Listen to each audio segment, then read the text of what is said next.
show is about to start. Reese on the radio. Turn it up. Turn it up low. Turn it up loud. It's like a dream come true. Turn on your radio. Reese is on the radio. Yo, let's get it. Due to the nature of this program, discretion does not exist. It's Reese on the radio. Right now on WTIC News Talk 1080. Yeah!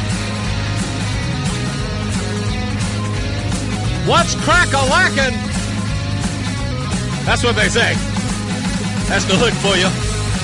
Scallywags, nutmeggers, and all my conversationalists across the fruited plain, because they're online.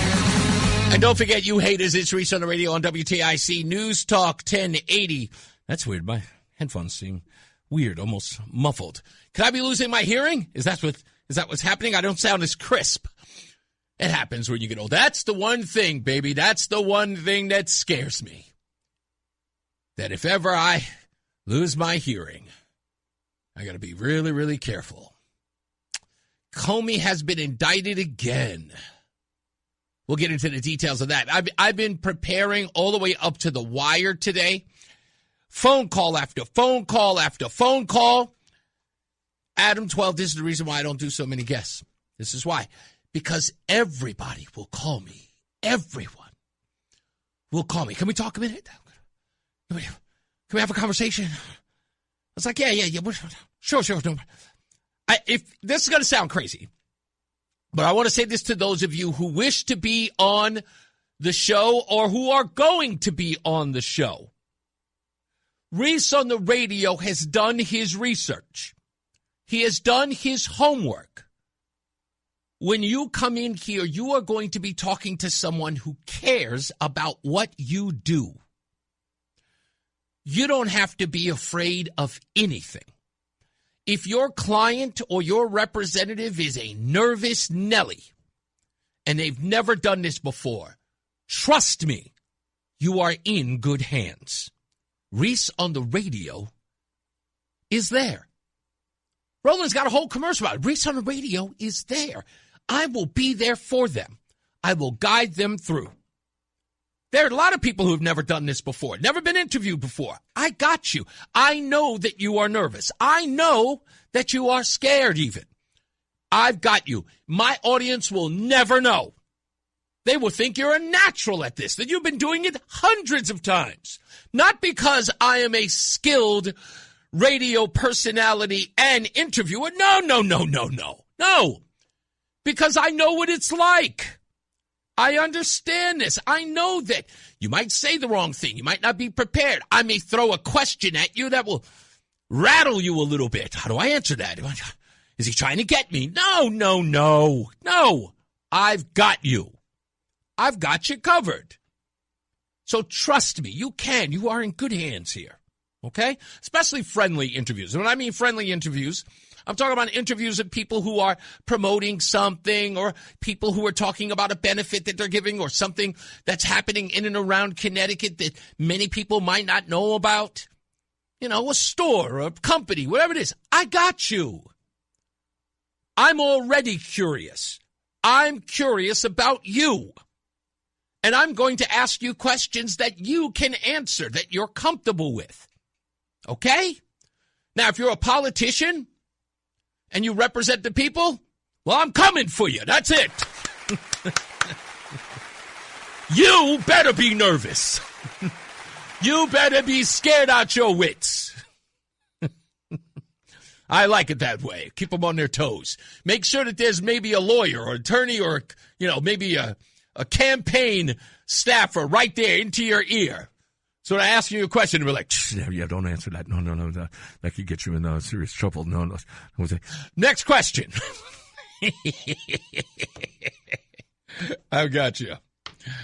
Thank you, Jules. Jewel 4275 said, "Holla, Reese, I love your show. I love you too. Thank you so much." Abby, our guest, who's going to be here later, she'll be on the program. She's got a documentary out as well that you should check out about her and her dad. A great documentary I watched. It was very, very in-depth. You have to be prepared for this story. But we'll talk to her about that and everything she's doing with the Gary Sinise Foundation and her own, what she does here in Connecticut. Roseanne already met her, says, Roseanne, you ever see that when you meet someone and your wife meets someone and she can't help but tell you she's very pretty? I don't understand women. I really don't. And I make that clear, married 4 times. When women say that, like, I'm a guy. Never once have I ever said to my wife when I met someone, I was like, yeah, I was with Chad the other day. He's incredibly good looking. Never done it. Just never done it. Like, unless, if he looks like he was made out of marble, I might. I was like, yeah, that guy, he looks unreal. Like that kind of, like he's got to look like something right out of like central casting on a soap opera. It's like looking at that guy, you just going, ugh. Like you almost feel like you have to put your hand up to block out the light. It's like, damn, I can't even look this guy straight in the face. Like that's like, I gotta check myself. But I've never, guys have never been that way. Look at a guy, like, whatever. Like a guy's a guy. Usually the guy's not up front, walking up to you like kind of showing the pecs, if you will. But ladies, y'all immediately, yeah, she's so attractive. You should, when you see her, you'll notice she's absolutely like zero body fat. It's like, okay. Do you want me to look at her? I almost feel like it's a trap. Not going to sit across from her. If Abby's listening, I swear I'm only kidding. So we got her coming up at 4 o'clock. We got some other guests coming up this week. Are we having Linda McMahon call in, Adam 12? If we are, let me know. Or if they want to call in a statement. There was a Senate hearing today. Linda McMahon with the Senate talking about I guess that where we are with the closing down of the Board of Education. And that hearing was quite contentious with Chris Murphy, who weirdly in that exchange with Secretary McMahon said, and I quote, "In your home state of Connecticut." Chris Murphy said that. In your home state of Connecticut. And I took issue with that immediately. My response to that was, you mean our, right? That's what I would have said. I would have said, you mean our home state, right, Chris? I thought that was weird. Anyway, what did he say? Oh, they haven't answered yet. Okay, we'll see. We'll see. Anyway, we'll talk about a bunch of that. I want to focus a little bit of time on Monday's show, at the beginning of the show, as it related to the White House Correspondents' Dinner. And many of that conversation is about to move on, especially now with the indictment of James Comey. Again, the indictment of Dr. David Morenz today. We'll deep dive on that one. That's a lot to get into because I don't know about you, but I see how it correlates with the passing or the signing yesterday of House Bill 5044, the vaccine mandate and religious exemption argument. I think they're all connected. I want to talk about that today. But this issue that the left is having with the right, making it a both sides issue. And there are plenty of Republicans who are pointing out case in point about why it isn't a both sides issue. And they're going over the names, which I totally understand. School shootings, political assassinations, or attempts for that matter. I get the case. I get the argument that you're making. But I got to help out where I can. So I know a lot of politicians listen to this program, and I know they don't always take my advice until after I've proven them right. I'm proving myself right, for that matter. That's okay. You don't have to be on board in the beginning. I'm a nobody. Why would you ever listen to me? But I want to give this advice to you, the average John Q. and Jane Q. public who listen to me, and the left who listens to this show will have to learn this two, because you're going to be confronted with what I'm about to explain. This is not a two sides issue. Stop talking about two sides, no matter what they bring up. They can bring up every case of two sides. They will say over and over again that the right has extremists too, and both sides have this issue. And it's not just indicative of the left. Everybody's got their crazies. Ask one simple question. Okay, why do you want me to address it as a two sides issue? Why do you want me to admit that it is a two sides issue? And they will go, because if you admit that it's a two sides issue, then we know that we can address it then. You can just acknowledge that it happens on both sides, so you're not just blaming one side. Okay, so I want to hear you right. So you need me to acknowledge that it's a both sides issue. That's important to you, right? So you think that the argument will end if I just acknowledge, right? We won't be at war with each other on this issue if I just admit that it's a both sides issue. That's what you need from me. Yeah? And they will tell you yes, right? So you're making sure. Hey, I want to make sure to you. So there's no overarching thing you want me to do, right? There's nothing hidden behind that claim that it's a both side issues. You just want me to admit it because that's important to you. Because words are deeds if I get you right. Isn't it?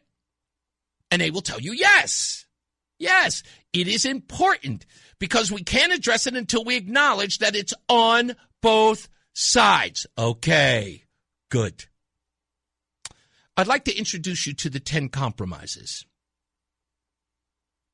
and introduce them to them.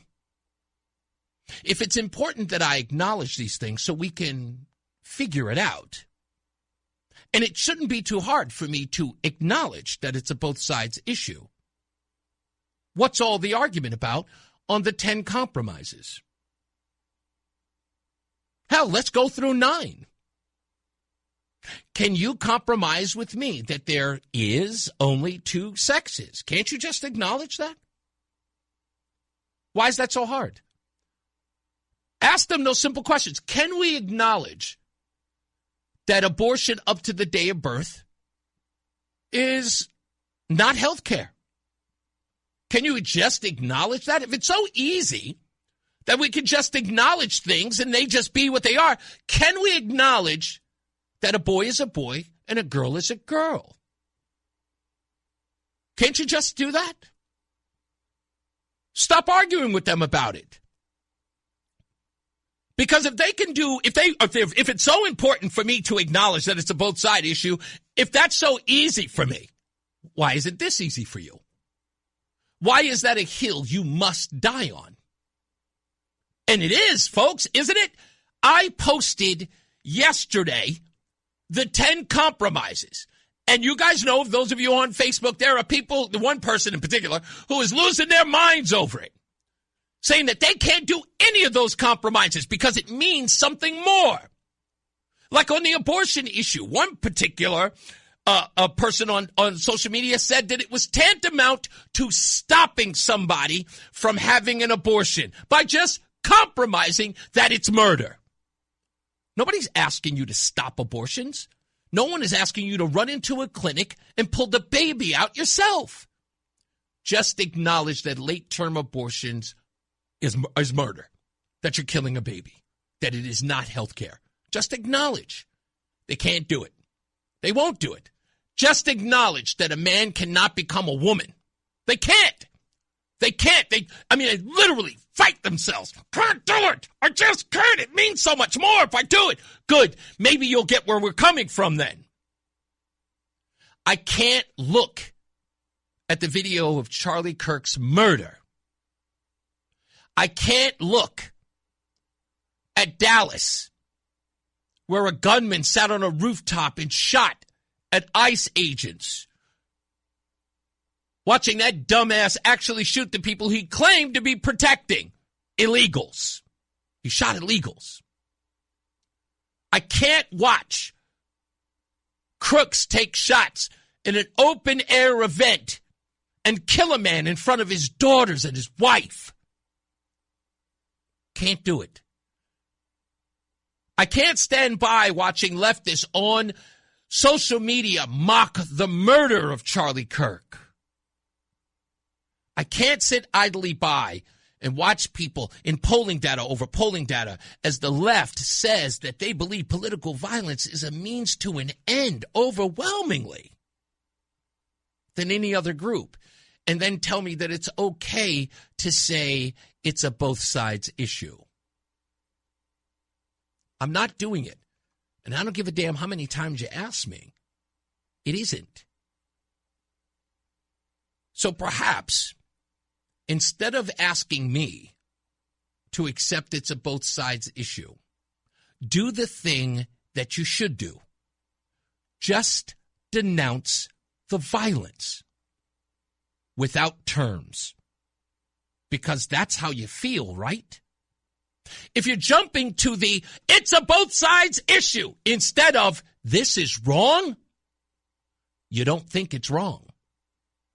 Because that should be your knee-jerk reaction to this. This is wrong. There should be no buts. Political violence, this is wrong. When you start talking about acknowledge it's a two-sides issue, acknowledge it's a both sides issue, when you want to have that debate, you don't care that it's happening. You are doing it for every reason you've ever done anything. Moral capital, political capital, whatever the case may be. To one-up people, you do not care about the issue. Because you should just care about political violence and stopping it. And that's what we're trying to get across. You guys are having the wrong argument and you're debating poorly. Work on it. We'll be back. More news, more views when we return. This Reese on the Radio. Fan of WTIC? Then do us a favor. Download the free Odyssey app and favorite WTIC. I want to thank the person who sent me the note that the hydrilla bill passed yesterday, as well as the other bills that passed and the governor has signed. The hydrilla thing, we're on that. We're way, way ahead of you on that one. Because there was an exchange with the head of the administrator of the EPA, Lee Zeldin, and Rosa DeLauro that went viral. All of you are sharing it on X and everywhere else. We'll get into that in a little bit. But if you were paying attention to that exchange, folks, did you hear what Lee Zeldin said to Rosa DeLauro about her drink? Did you pay attention to that? I sure did. It was the thing that I paid the most attention to. And it goes to show there are way too many people out there, Rosa DeLauro included, who do not know what they're talking about when it comes to climate change and climate events and climate legislation. They know nothing. The only thing they know is the word climate change. That's it. She went so far as to tell him, you're not allowed to say climate change doesn't. In what world, comrade? In what world is that possible? We'll play the audio later on as the show progresses. And again, we have Abby Wadsworth-Boretto, who is on the program. We'll talk to her about her documentary about her father, finding out about her dad. It is a very beautiful story, and we'll talk to her about that and everything else that she's doing for veterans, how she's involved in the Gary Sinise Foundation, and a whole lot more. So she's going to sit here with us and talk about that. I want to get back real quick to this this ridiculous two sides debate that was being had yesterday, and it will go on for a long time until there's something else that they will scream and holler about. It's like, it's on the right, it's on the right. I'm not trying to be dismissive. Okay? But when I look at the politicians who have been attacked, people who are in the political sphere who have been attacked, I think that people on the right are making an argument about that, where people on the left are making the argument about the top shooting in Buffalo or the Walmart shooting in Texas. People are making those arguments. But I would fairly make the argument of what happened during the Kyle Rittenhouse episode. What was happening then? What was taking place during the George Floyd riots? When the former police officer, and forgive me, I forget his name and I apologize, the former police officer, older black man, was murdered on live stream in California. His name escapes me, but I know his last name begins with a D. That was left-wing violence, right? We had Seattle, Minneapolis, Chicago, New York. These BLM riots killed, this was left-wing violence. Large numbers of left-wing violence. Now, again, I'm not trying to include those things. You've never heard me say or attribute BLM riots or George Floyd riots where people have died. You never heard me mention that when I start talking about left-wing violence versus right-wing violence, if that's going to be the debate. When I have this conversation with you, I am talking about prominent figures in politics who have been attacked by lone individuals. Someone tried to express to me that Josh Shapiro's firebombing of the governor's mansion in Pennsylvania, that was right-wing violence.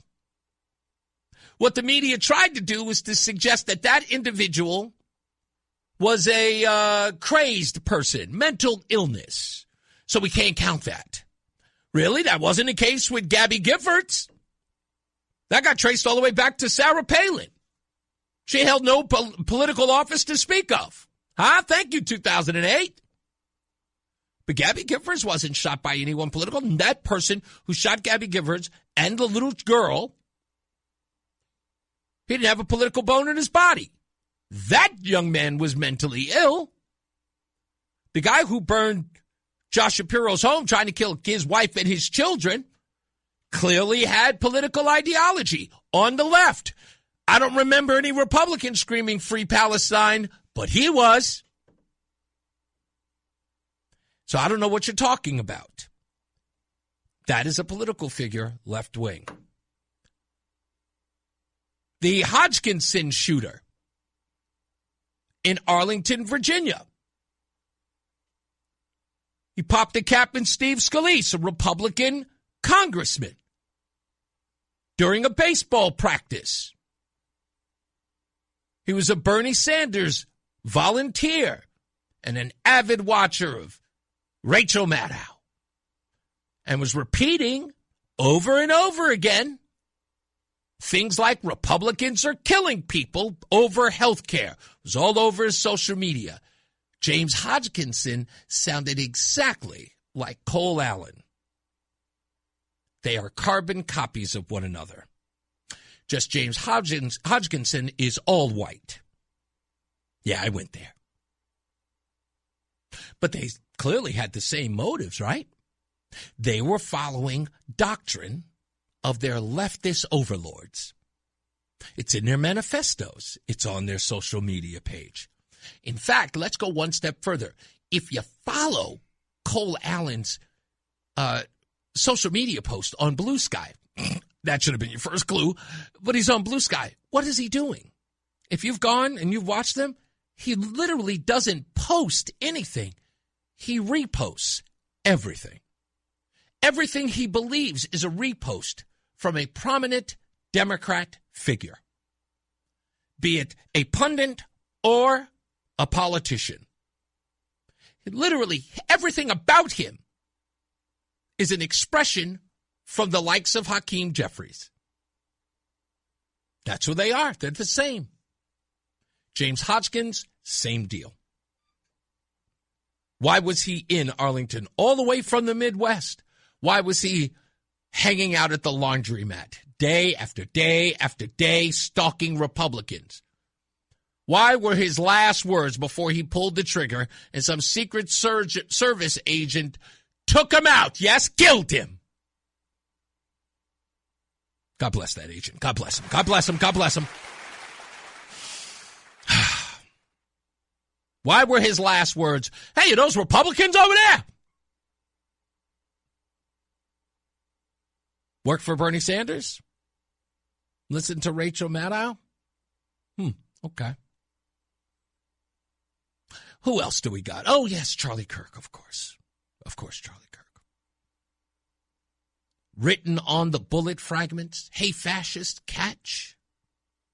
Because nobody in the news media on MS Now or then MSNBC or any other liberal place like CNN, ABC, NBC, nobody was using the word fascist to describe Charlie Kirk or any other Republican. No, not at all. No King's rallies. No, they never used those terms. Huh? They never used those terms. That young man who shot Charlie Kirk, can't call him crazy. I've yet to hear anyone call him crazy or deranged. No. In fact, he was a carbon copy of everything the left believes in. Hell, he's a poster boy for leftist ideology. He had a trans lover, and he was a lover of trans. And what he did was, I don't know, it was an act of love, wasn't it? It's an act of passion. Charlie Kirk must be stopped for talking. That was the threat. He had ideas. That's why he was murdered in front of all those students while he was trying to have an open dialogue with them. That's why he died. And their hero killed him. I didn't even bring up Luigi Mangione, old eyebrows Mangione. Huh? Isn't he another poster boy of the healthcare debate? I mean, he took out a healthcare CEO. Right? Early morning. And boy, did the girl swoon. He's so dreamy. And he's a murderer. Yeah. Nobody's paying attention to that. I'm not listening to your nonsense anymore. Don't have a debate with me about both sides. I want no parts of it. Isn't it happening on both sides, Reese? Nope. But it is. Nope. So what? I don't care. Huh? You know what the deal is. I won't even entertain it. Yeah. But listen, I don't care if you think the sky is green, buddy. It is blue. Whatever you believe is not going to change that. So you can scream till your hair turns blue, get on the floor and throw a tantrum. For all I care. Scream for your mommy. I'll just be trying to be true. All right, whatever, kid. We're not moving. This is a leftist issue. And again, I don't care if you deal with it. It is what it is. We'll be back. More news, more views. We'll return. It's Reese on the radio. It's Reese on the radio on NewsTalk 1080 WTIC. All right, we are back. Coming up in the next hour, we've got to talk about how House Bill 5044 being signed by Governor Lamont has a broader reach all around the country. And there's an interesting thing that's happening right now in Washington, in particular, when it comes to prosecutions. And, you know, the argument was, or sort of like I want to say that behind the scenes rattling in Washington was that former Attorney General Pam Bondi wasn't moving fast enough on prosecutions of old issues in 2020, 2021, and anything that happened during the Biden administration. And if you've noticed, out of nowhere, there has been there's been so much going on. I believe you me. Todd Blanche, and I know that people are going to say, like, but Reese, what are you saying? And listen, Todd Blanche was Donald Trump's personal attorney. He was, of course, the attorney right by his side during the Alvin Bragg nonsensical 34 felony case as it pertains to $130,000 to Michael Cohen. Todd Blanche is now the acting attorney general.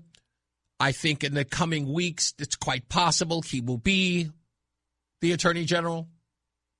I really do believe that's going to be the case. It may not, but I believe it will be. But if Todd Blanche is, let's say, pushing for the nomination, he's hit the ground running. With the indictment of the Southern Poverty Law Center, now the indictment of Dr. David Morenz, and now the second indictment of James Comey, former FBI director. What could possibly come next? I mean, this stuff is red meat.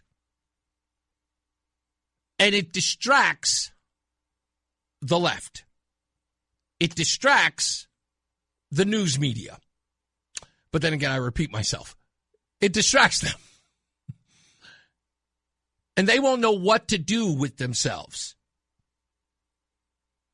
Now, I'm only going to play this little bit, but I'll get into the whole breakdown. This is, was it Kwasi Mfume? This was after Dr. David Morenz was brought to Congress to address emails they had discovered where he was talking about evading FOIA requests, especially as they pertained to the lab leak theory of COVID-19. He was all over his emails saying, oh, hell no, we don't put anything on our government. Send that to my personal Gmail. That's what all it was about. That's what he was. And he did everything to twist and turn and to say it was a witch hunt. It was a joke. It was all laughs. But Kwasi Mfume, former president of the NAACP, he even said after the hearing this. I think you're going to be haunted by your testimony today. And it's unfortunate. And it doesn't make a lot of sense to many of us, certainly not to me. He said, you're going to be haunted by your testimony. He said that years ago. And boy, is he now. Because he has been straight up indicted. And why? Because he lied to the American people. And I don't know if Fauci's next. But I tell you, it's appropriate. Yesterday, the Connecticut Mirror did what's the Connecticut Examiner, maybe? Connecticut Examiner did an expose about our very own governor, Ned Lamont, doing business on his private emails, talking about, I don't have to share them with you. And I'm telling you, these people, they do their dirt behind the scenes. You want to give this guy a permission slip that says, yep, we are no accountability. Costas, none whatsoever. Chang, nothing whatsoever. Nothing sticks to this guy. We're talking about Teflon Ned now? Huh? Is that what it is? There is no accountability for this guy? And he gets to just waltz back in? I was talking to somebody the other day. Was it Sunday? Somebody says, no, I think you got a strong chance. Okay. We'll see, folks. We'll see. We'll get all of that in the next break. Stand by for that. I've got audio sound bites to boot. as well. So stick around. We'll return soon. John Silva's got the top of the hour news. He'll give you some more details about the speech coming up with the king. Hey, look, the No Kings get a king to speak to them today. Oh, that's crazy. So much more. He's in the WTIC newsroom. We'll be back. It's Reese on the radio. Reese on the radio, making sense of the news. Yeah, even when it makes no sense at all. Now on WTIC News Talk 1080. Krill Dozer. I don't know if that qualifies, to be honest with you. Krill Dozer says, more useless indictments that will amount to nothing. Yawn. And I said, your evidence, again, is, and he goes, my evidence, quote unquote, is no actual convictions for any of the villains. There haven't been any court cases yet in this administration. I mean, there have been literally no trials. I don't know what that means. But okay, if you don't believe that it's going to amount to anything, okay, I guess just avoid the question overall.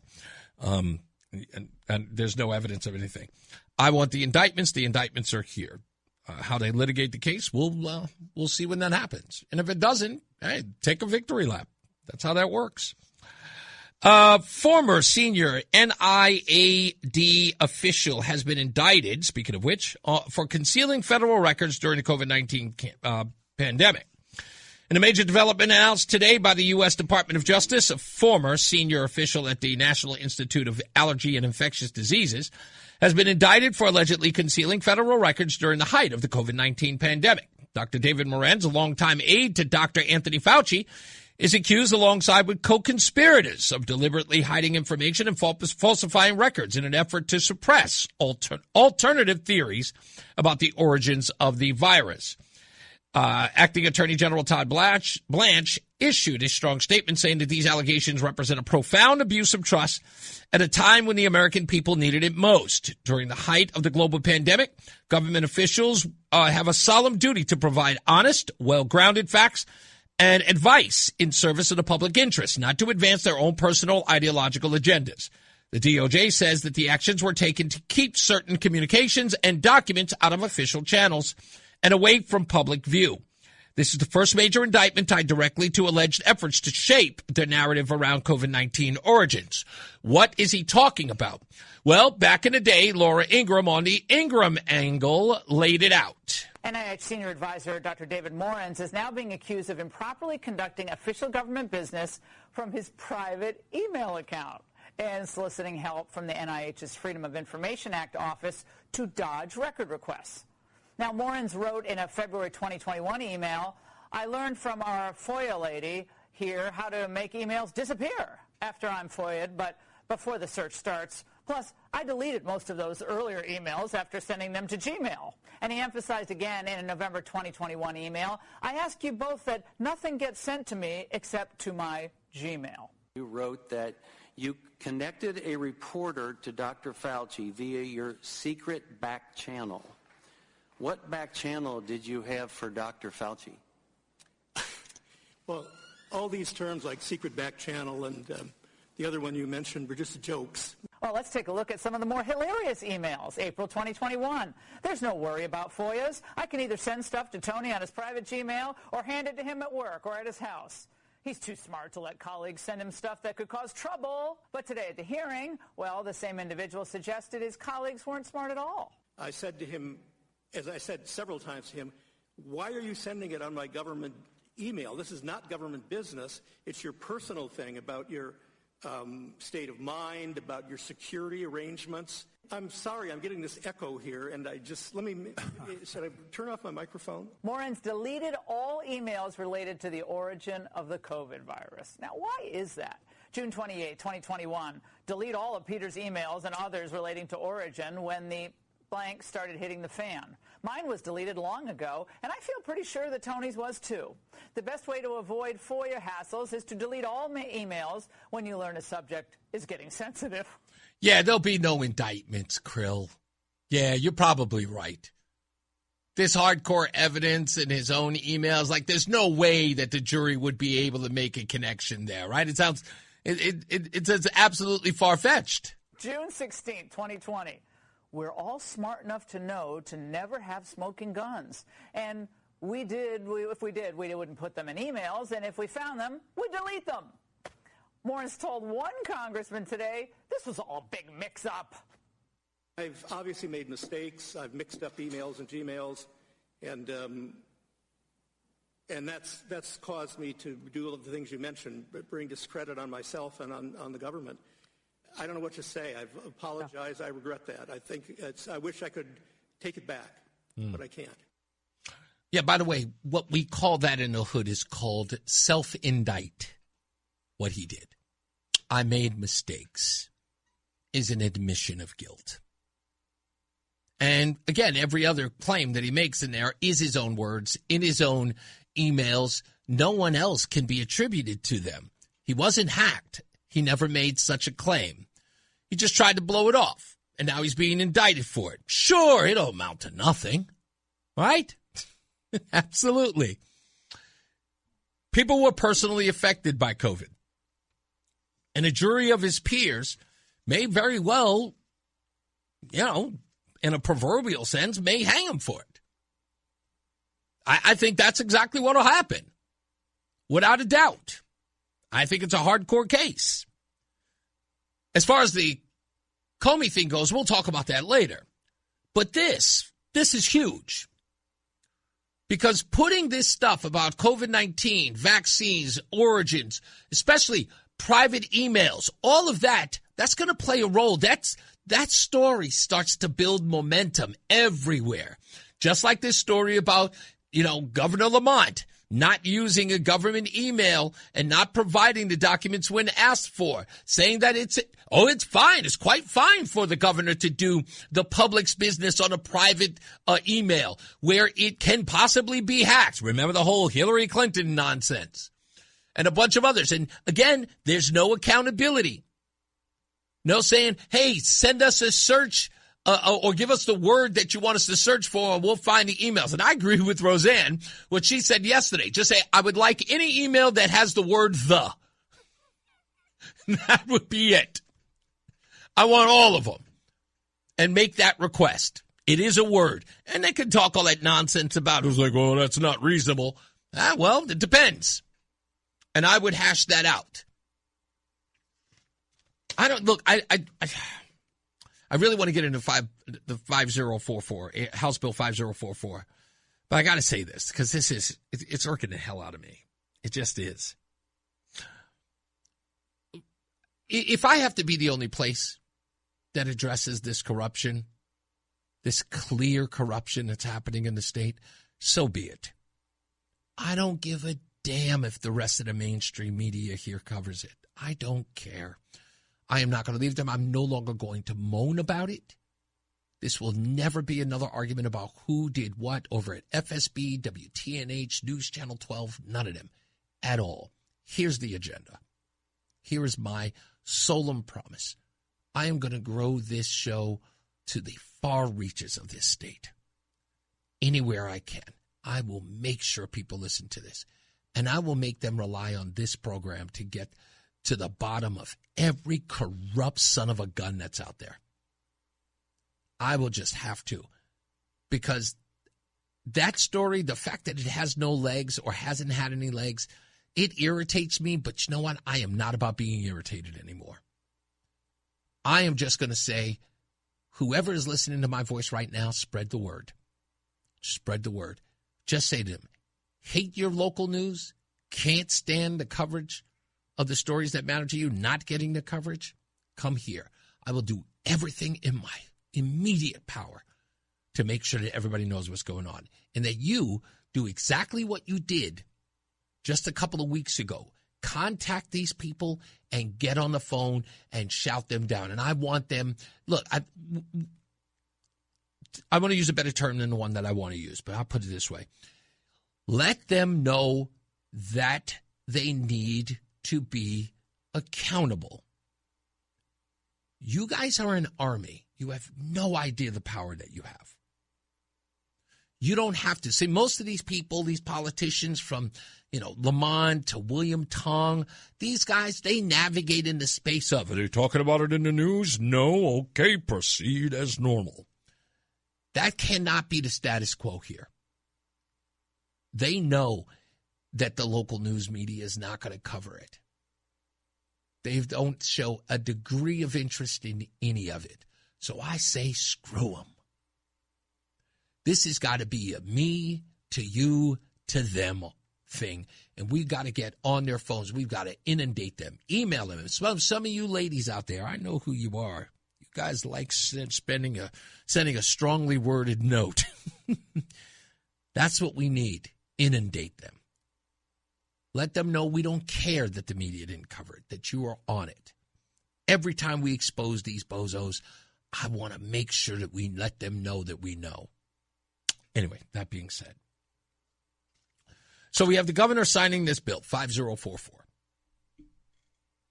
And it is law now.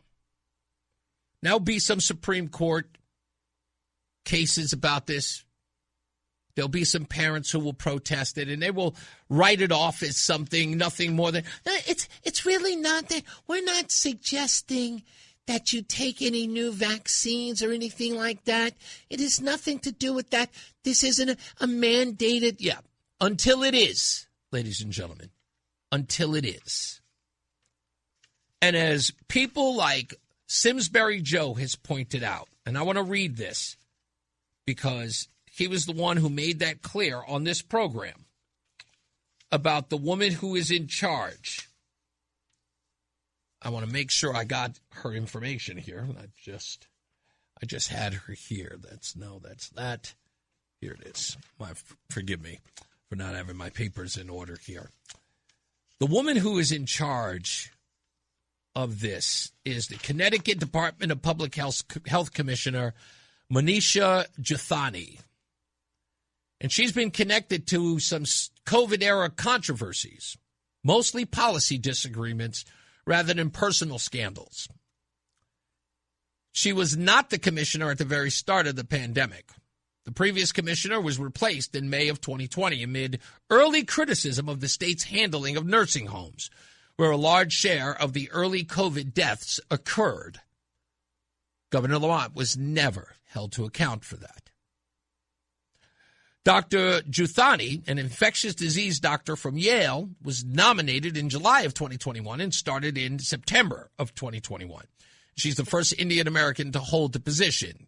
Yay, bravo. But in late in 2020, before she was the commissioner, she publicly pushed for stricter COVID restrictions. She co-signed a letter to Governor Lamont urging him to close restaurants and gyms, and as cases rose again, I should say. She appeared at briefings and said many times that there were major transmission risks that drew criticism from business owners, restaurant groups, and people who felt the restrictions were too harsh or damaging to the economy. Of course it was. Right now, that's what Governor Lamont keeps accusing. Oh, the reason why we're struggling is because of, COVID-19, the fact that we had to do lockdowns. Yeah. People were trying to warn him of that. He ignored it. But here, the good doctor was one of the people pushing it. And obviously, Lamont agreed so much, he made her the commissioner.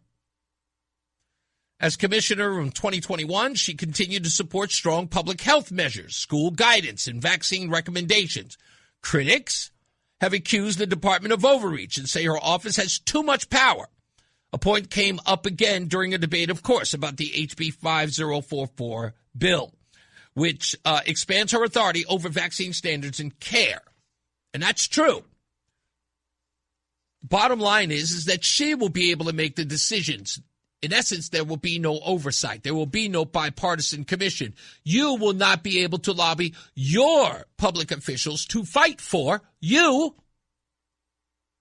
and your family, more so your own children. And the thing that should bother everyone, and Representative Ann Dufresne, I saw her yesterday. Yes, yesterday. I saw her at the Capitol building. And she said something that was quite funny. She said that Connecticut has become the up-your-butt state, not the Constitution state. And she was going into a hearing for the cell phone ban that's now going to be statewide. She said, every time you turn around, just leave it to the communities. Let them make that decision. They wanted to make it statewide. Of course, that passed. But that's what she said, was that Connecticut has turned itself into they are going to have an oversight over every facet of your life. And this is what I said in my Substack. Now, the argument is, well, it's an overwhelming blue state and people in blue districts or blue voters, they're not going to mind so much about the overreach. They want it. They really do. They truly want the government to step in and be in charge of their daily lives. They want the government to step in and say, hey, we need a little more of your tax dollars so we can continue to fund a bunch of nonsense that gets no results. That there are people in the state that just go, sure, here's my wallet. Here's my life savings. You want to raise my property taxes? Of course. Of course. I built all of this so that I can leave it to my family.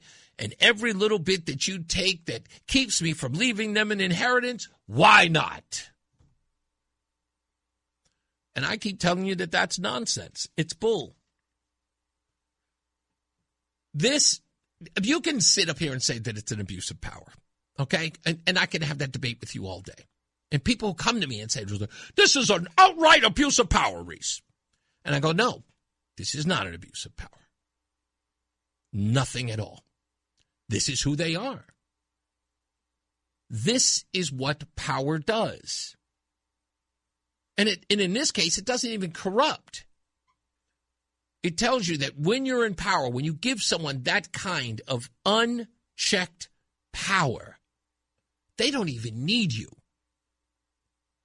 They don't even need you. You think about this case. 5044 is saying we don't need you to chime in on vaccines. We have somebody who's smarter than all of you who's going to make that decision for you. She's quite accomplished. She went to Yale.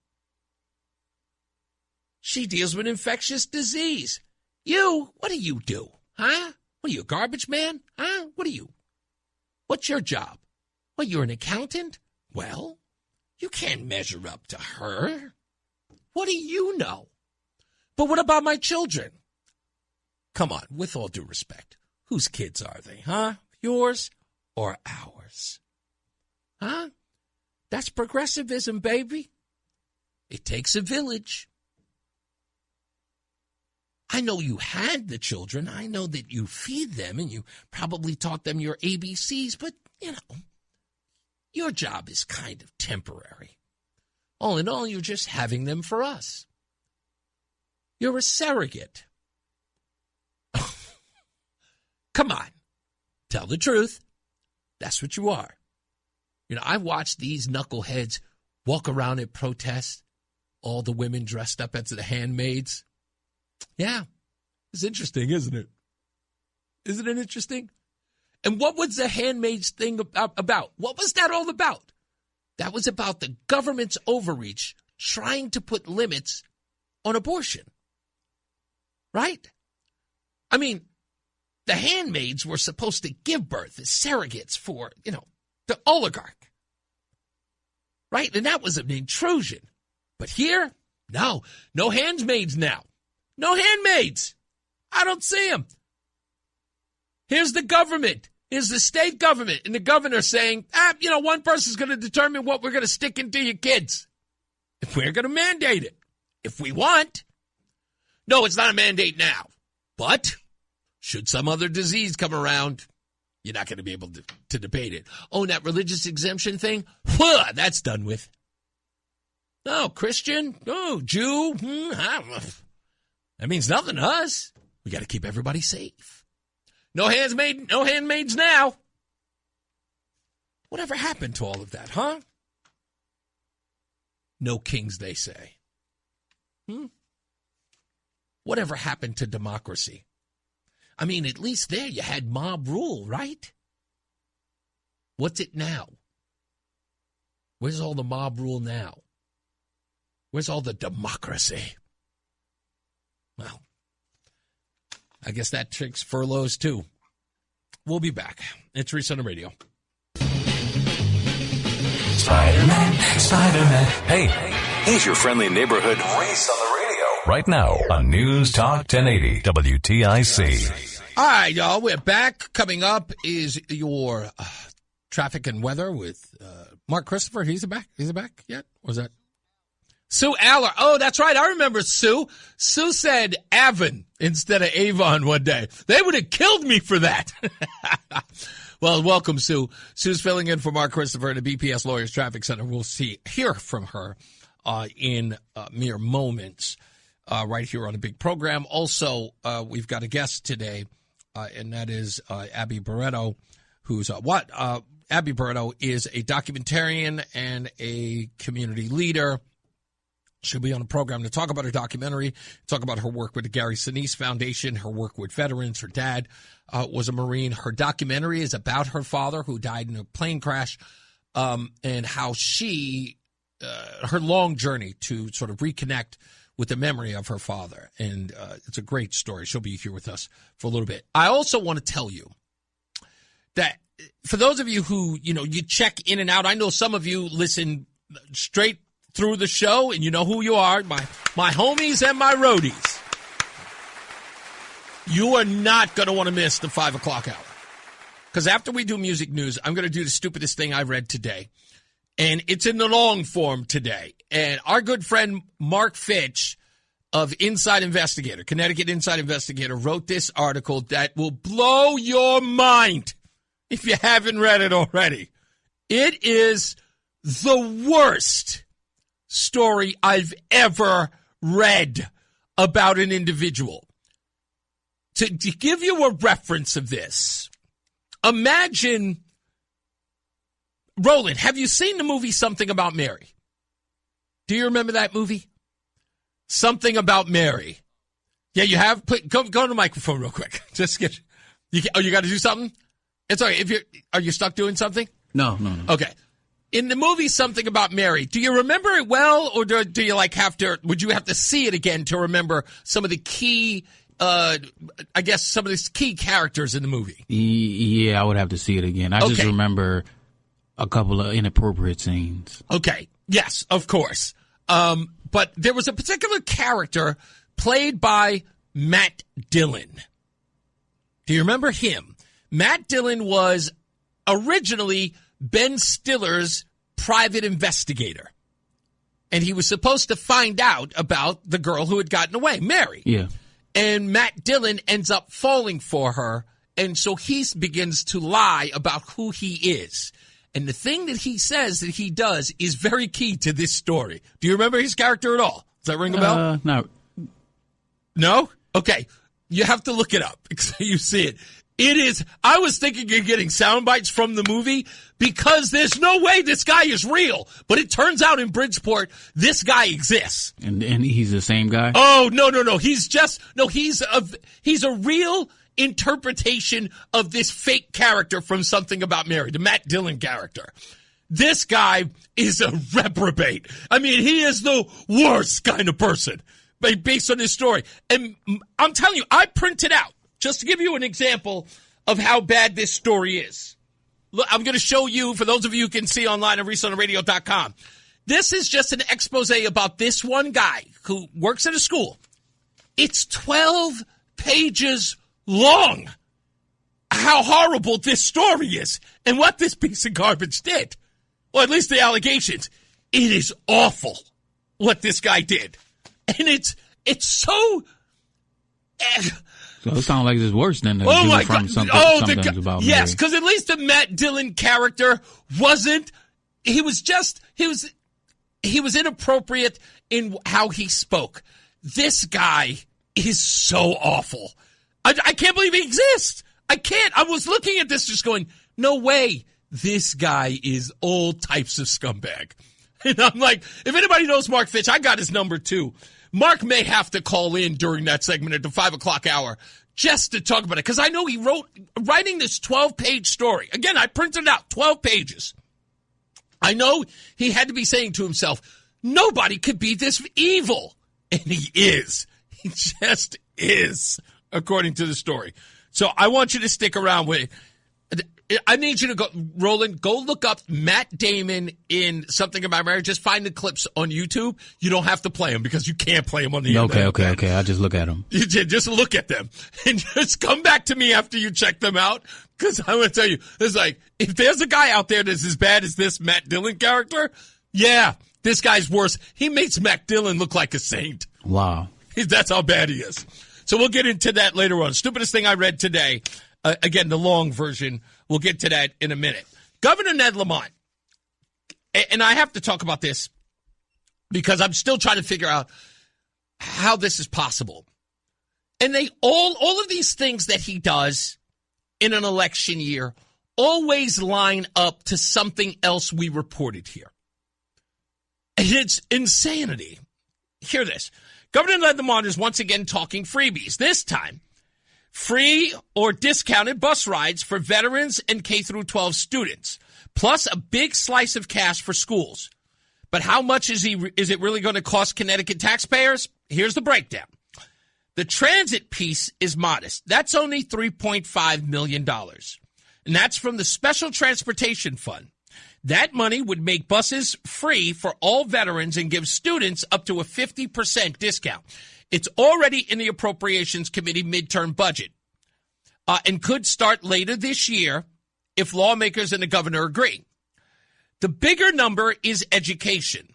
Lamont wants to pull $100 to $150 million, possibly more, out of a, wait for it, $500 million affordability pool. The state is set aside under its fiscal guardrails.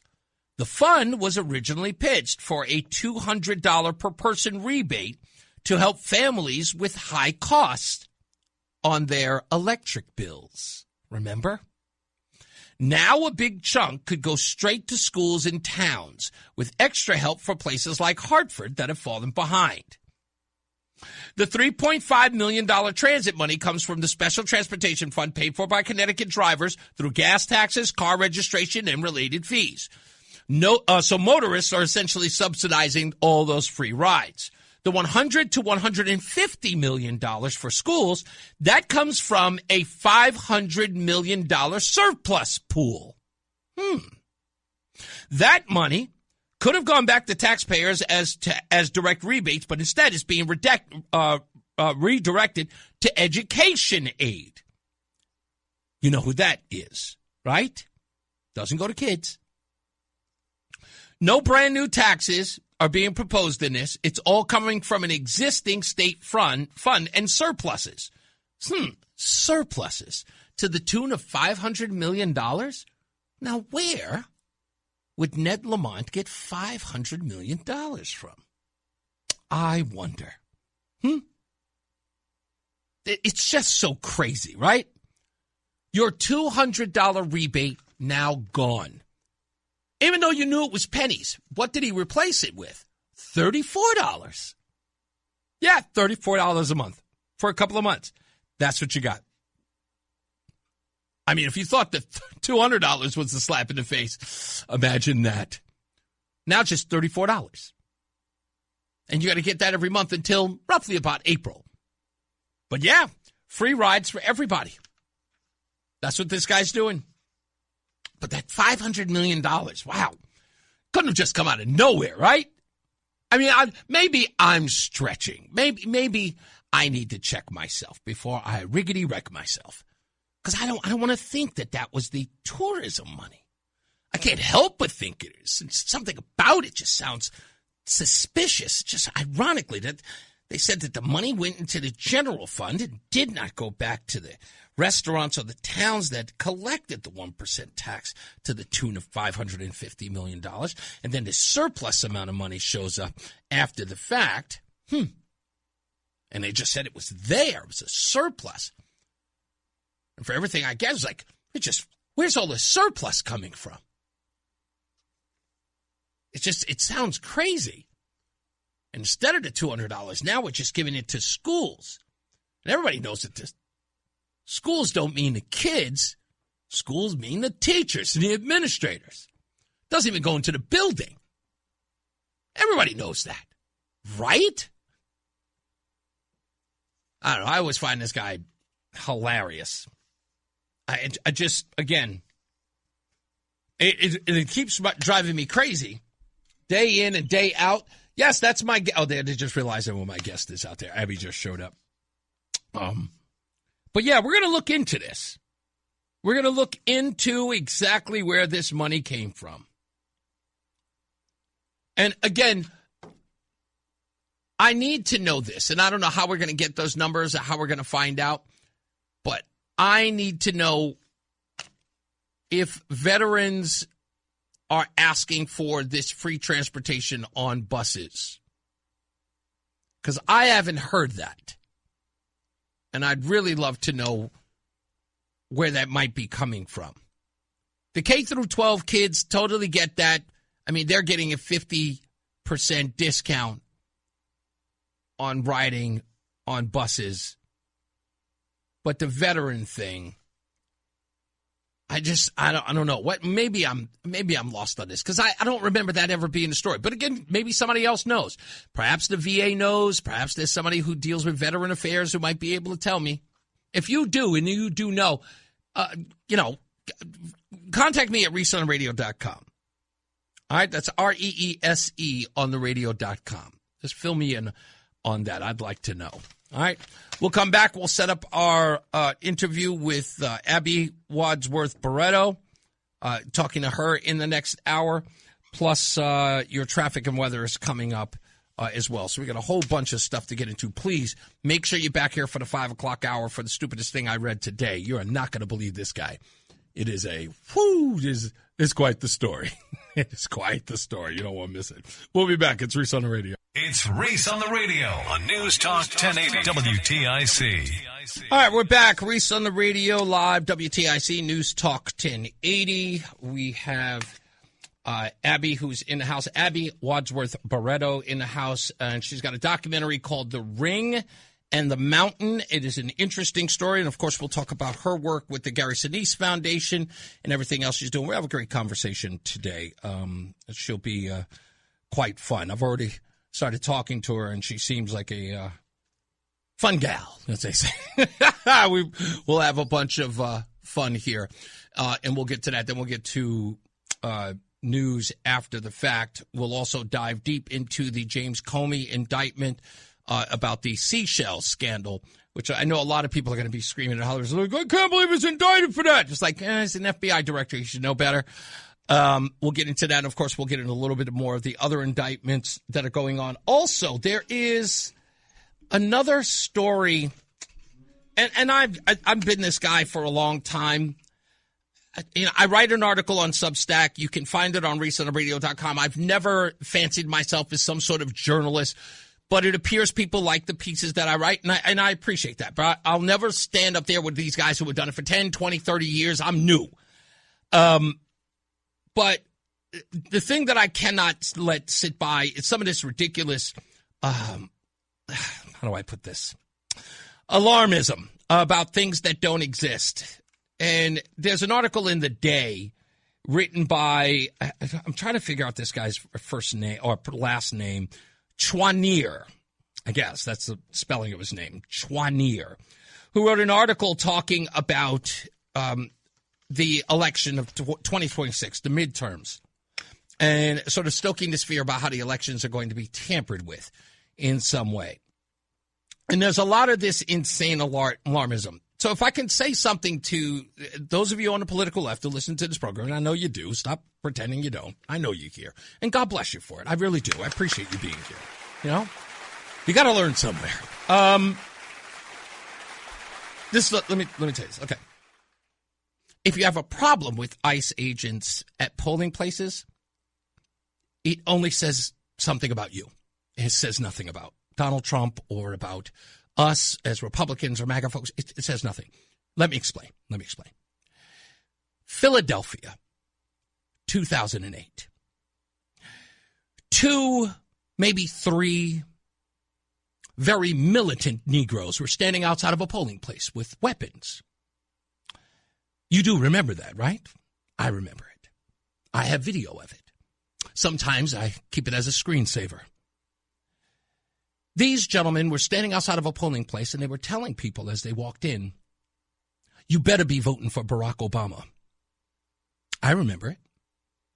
Charges were brought to the then Eric Holder Department of Justice. Nothing was done.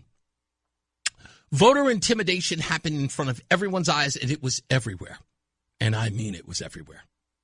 It was on CNN. It was on then MSNBC. It was on the interwebs, and, of course, it was on the much-watched Fox News. Hannity led with it almost every night. So you know that millions of people saw it, and nothing happened. And, by the way, you said nothing. So, the new Black Panther Party, standing outside a polling place in 2008 to make sure that people vote for the black man, and ICE agents outside of a polling place to make sure that illegals do not vote in the upcoming elections. I think I know who I'm going to side with. And you should too. You should probably take into consideration that it's a good thing that we don't have illegals voting in our elections. I always say that the pendulum switches or swings the other way eventually. You know, sometimes it could come back at you. And you'll be screaming, it was rigged! Like some guy in 2020. I don't know who that was. You know, some guy, old real estate guy. Ended up becoming president. I'm just saying, I'm just out of my mind. Whatever. What are you going to do? Okay. All right. So we'll go to weather. And I have no idea who's doing weather. Do we have a new weather guy? Oh, is it somebody different every day? Oh, it's like a roundabout weather. Okay, let's find out who's doing weather today. The WTIC Traffic and Weather Center. All right, we'll be back. Abby Wadsworth-Boretto is joining us when we return, so stick around for that. It's Reese on the Radio on WTIC, News Talk 1080. All right, it is the second half of Reese on the Radio coming up. And our guest is in the building, so we will talk to her, and that is Abby Wadsworth-Boretto. Am I saying that right? Am I saying that name right? Just perfect. Oh, look at that. I'm working it. She will be our guest. We'll talk about her documentary, about her organization, and about the event that is happening at Stadium 15. Yeah, we're noticing, we're talking a lot about them. Everything's happening over at that place. The boys are busy. Yeah, so we'll talk about that. And, of course, her involvement as it relates to the Gary Sinise Foundation. That's coming up. Also, in the 5 o'clock hour, I just got off the phone with Marc Fitch. So I'm going to tell you the story that he wrote in the Connecticut Inside Investigator. If you haven't gone there already, go check it out. But if not, just wait for me to talk about it in the 5 o'clock hour, and Marc Fitch is going to join us with a couple of inside details on the story that he wrote. Again, I told you, it's 12 pages long, and it is insane what this guy is accused of doing down in Bridgeport. So we'll get all of that and much, much more coming up on the program. And who is it? Say again who's doing traffic and weather, because I'm going to forget her name. Sue Aller is coming up in the BPS Lawyers Traffic Center, and we're doing a roundabout. Guess who's doing the weather coming up as well in the program. All the people who are contacting me, I promise you I will try to get to you after the show today. Just stand by. I will get to you after the show. Cheryl just sent an email. Okay, she's talking about the Eversource issue. We'll talk about that, of course, at the 5 o'clock hour. And I'm trying to figure out if there's something else that I missed. I feel like there's a story that I missed because I've got all of these papers sitting around here. Oh, and we'll talk a little bit more about that Fauci advisor, Morenz, Dr. David Morenz, who is under indictment. So I don't want to miss any of that. Plus your phone calls coming up in that hour at 860-522-9842. Sue Aller filling in for Mark Christopher today. She is in the BPS Lawyers Traffic Center. It's Reese on the Radio on News Talk 1080 WTIC. All right. As promised, Abby Wadsworth-Boretto is on the program. You may need to move your microphone just a little closer to you. Are you a loudspeaker? And what I mean by, you know how some people say, it's like, I speak from the diaphragm. I don't need the microphone this close. I just do. Yeah, no, I never claim that I speak from my diaphragm. I might start now. No, I think you're good. I can turn you up if necessary. So, okay. Abby, and by the way, thank you for being on the show. Thank you for asking to be on the show. Dana Fortin of Between Rounds said, I got to get her on your show, man. She's a great friend, and what she's doing is fantastic. And what you do, you're doing everything. You are as busy as it gets. You're my kind of people, because there's like not a moment where you're sitting still. You are anywhere and everywhere you need to be, doing documentaries, doing this foundation, helping others, getting involved with business and, economic development in the Farmington area. Talk to me about the crux of what you do and where you spend most of your time. Is it now in this space where you're doing documentaries and doing the foundation with Gary Sinise and your foundation? Is that where you are, or other places? I'm everywhere. I love it. There it is, right? Yeah. So that's the case. You're doing it. So nobody can really pigeonhole you. No, they cannot. I keep really busy. Yeah. I would say my forte is at the community level. I enjoy community. I love bringing community together. I love getting involved in community. That is my true spirit and where my heart lies. I love philanthropy, and that's really where I love to be. The documentary is certainly something I continue to work on. I use that film as a fundraiser for other organizations, right? Which is what I'll be doing in May. This is the most important part about what you do and what you did was you took your own story to bring attention to other families who sort of have this happen to them. Let's get a sort of a breakdown of this. So your documentary is called The Ring in the Mountain. Right. And the significance of that title is exactly what happened to you in your life. Your dad. Yeah, my father. Had passed away in a plane crash when you were very young. About how old? Yeah. 6 or 15 months. 15. That's right. You were really young. Yeah, helicopter crash. Helicopter crash in a very remote area. Tell everyone where this was. Yeah, so it's about 200 miles within the Arctic Circle on a inhabited but fairly remote island called Grutia, just outside the city of Harstad. And this happened in 1972 during a NATO mission called Operation Strong Express. And he was killed along with 4 other Marines on the last day of operations. And this particular place, as it's described in the documentary, is a very rough sort of weather and just the environment itself. Like, they deal with harsh winters, harsh conditions.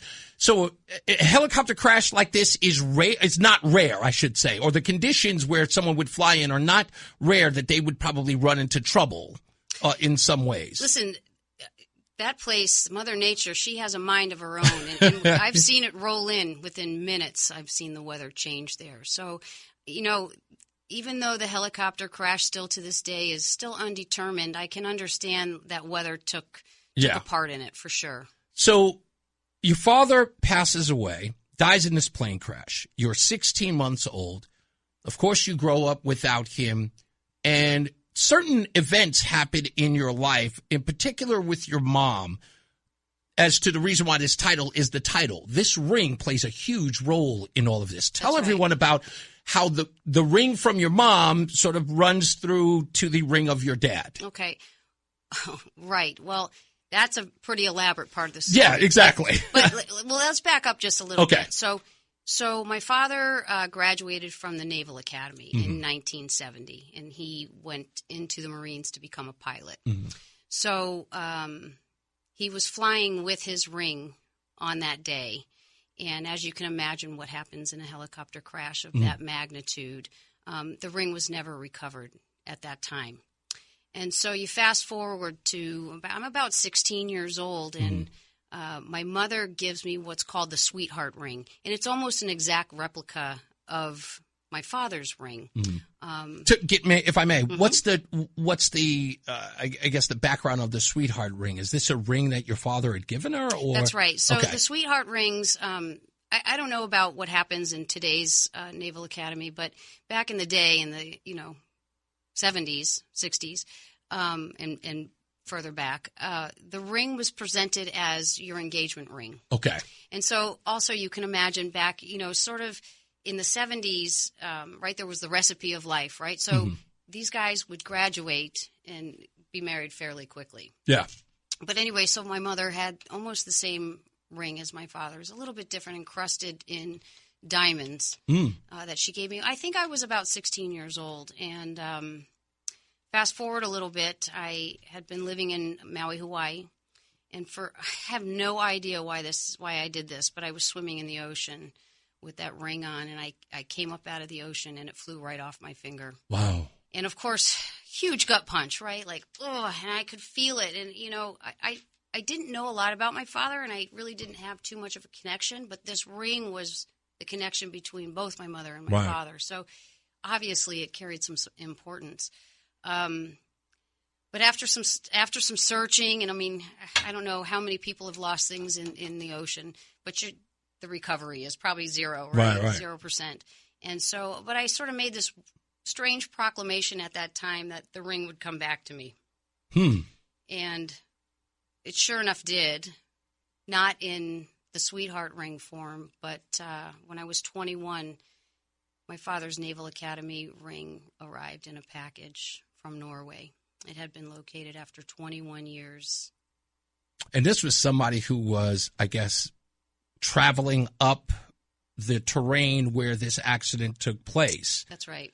And ran into it. And that started this mission to get the ring, I guess, to get that ring to its rightful owner. Maybe there was family, and that leads us to where you are. The documentary, I don't want to give all the documentary away, but that's there's so many more details to this. And of course, it's a little more than 50? It's about 58 minutes long. Yeah, 58 minutes long. And you should check it out. We'll get you the link of that. But if you come to the event, you'll also get to understand it. Or are you guys going to show the documentary at the event? Yes. Okay. So the full documentary. So we have two documentaries. Yes. Talk to me about the other documentary if you could, because I know that they're somewhat related in a way. They're fairly similar. So what's the name of that one, by the way? That one is called The Last Ring Home. Okay. And a similar story of a Naval Academy ring coming back to its family, its owners, 20 years after the death of that service member. His name was Minter Dial, Lieutenant Minter Dial.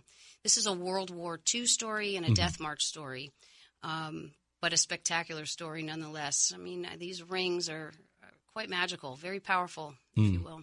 Yeah. Yeah, it's interesting because as I was watching your documentary about, losing that ring, sort of, you think that one accident is sort of the end of the story because you're saying to yourself, goodness gracious, you've lost a piece of, it's not just an heirloom, it's almost like a connection to the people in your life, your mother and your father. Your mother gives you that because sort of there's a remnant, if you will, of your father having never known him. And when you lose that ring, you almost feel like you've lost everyone, right? So when your family pass on, you have nothing there. Right. And this ring is almost brought to you as not just a replacement, sort of to bring it all home. It's these kind of stories, they write themselves, but they're brilliant in so many ways because it gives people a sense of hope in a lot of ways. What was it like the minute that you got that ring? You know what? So hope is absolutely a tagline within this film. You should never give up hope, and these stories need to be told. I will tell you that when that ring arrived, I mean, I think I was really struck, right? Yeah, because I had made that strange proclamation, right? Yeah. But understanding the spiritual side of it. Mm-hmm. But the thing is I really didn't know my father. He was sort of a quiet story in the background. Sure. I'm quite certain now, upon reflection, that it was difficult for my mother. I'm sure she suffered from some PTSD from that entire situation. She was 22 years old, married and a widow, in this short period of time. Also very excited that my father was going to a NATO mission because people don't die during NATO. Yeah. He wasn't being sent to Vietnam. So to have this happen, I think, was so detrimental. Yeah. You're 22 years old. You don't know anything, right? Mm-hmm. And so when I received the ring, I feel like it was sort of the same. Like it was spectacular. This is very cool. But I did take the package and I packed it away into a memory box. I did take it out from time to time to tell the story. But I wasn't equipped. I had no real relationship, if you will, knowing my father. But it set that mission. Yeah, 27 years later, but during it was still, COVID. Yeah, exactly. And you have the ring around your neck now, Yep. and you showed it to me earlier. It Yep. almost looking, you haven't cleaned it or anything. It was found That's right. literally in the condition that it's in now. That's right. And it's beautiful. I would have never known it was sitting on the side of like a mountain or anything. You can't believe it. Yeah, it's incredible. But you have to see the documentary. It's The Ring and the Mountain. And if you want to go to the fountain, what is the event called, by the way? I don't know why I missed that title. So that's okay. So the event is called For the Love of Veterans. Okay. And we're doing that during our Memorial Month. Mm-hmm. And so even though it's our Memorial Month, I am partnering with the Gary Sinise Foundation. Mm-hmm. And the proceeds, will be donated to that foundation to help veterans, their families, and of course first responders. I don't want to leave them out. Yeah. They're vital as well, and a military of their own, if you will. So yeah. I do want to stress that they are part of this. This is I tell you a story like this, and there are so many other stories that you can, not even about service members, but there are so many stories of those people who have that disconnect with their sort of family tree, or even lost, loved ones. People have lost their family members before they ever got to know them. Mm-hmm. This, in a lot of ways, you, again, during the COVID pandemic, sort of sparked an interest into finding more about your father. Was it because you had so much time on your hands and you were like, tell me a little bit about the genesis of how that, without giving anything away, if you will, okay, if you can. Right, all right. What was the COVID angle that made this story begin? Well, I mean, what was COVID? That was a mess. We're still reeling from it. Right? Yeah, we are still reeling from it, and we're still reflecting on what was COVID, right? Yeah. And so it was around Halloween night, about 6-7 months before I was turning 50. And I was really sort of reflecting on what is this? What is happening? Are we dying? Is this a zombie apocalypse? I mean, so many things were going through so many people's heads, right? But I was certainly having forward momentum. I am a forward momentum type of person, and I'm always trying to move in a positive momentum. And so with light at the end of the tunnel, I was sort of reflecting on, who I am, who have I been, and who do I want to be moving into the future. And at that moment in time, the ring almost presented itself. I was going sort of through some memory stuff, kind of reflecting on life, and boy, the package that the ring sits in with its letter just sort of presented itself. And at that moment, I said, I got to find this guy, Hans Krogstad. And I started my mission. Yeah. Sort of, idle hands could be the devil's playground, but in your case, it was sort of revealing and I guess in a lot of ways sort of closing an empty chapter. Certainly wanting to say thank you. That was really my intention. Okay. I've always known this is a great story. Yeah. Oh, yeah. Without a doubt. It's a spectacular story. But it wasn't my intention to tell the story at that moment in time. It was really just to find Hans. And lo and behold, it was to no avail. I never heard back from him. I only had sort of one way to reach out to him, and it was through a magazine article written in Norwegian, like I can understand it. But I sent a message through Facebook, and I never heard anything until about 7 months later. Wow. When the Naval Academy called me. So I thought I did something wrong. Oh. And but it turns out Hans had been looking for me at the same time. Ain't that great? I mean, that's kismet. That's cosmic. Yeah, that's magic. It is. It's above and beyond. So when we get back, I want to talk a little bit about the foundation and talk about your relationship with the Gary Sinise Foundation. Sort of how that forged, and we also want to talk about some of your personal ventures here in not Hartford, but in Farmington. Are you a original Farmington person? I sure am. Yeah, born and raised. 14th generation. 14th generation. That's right. You're from. I heard your family runs deep in Farmington. There's a few of us left. Few. Yeah, sure. I'm not exactly sure what that means, but I hope it's something positive. We're going to come back with Abby. Why am I forgetting your middle name? Or your middle. By the way, is that a married name? Wadsworth?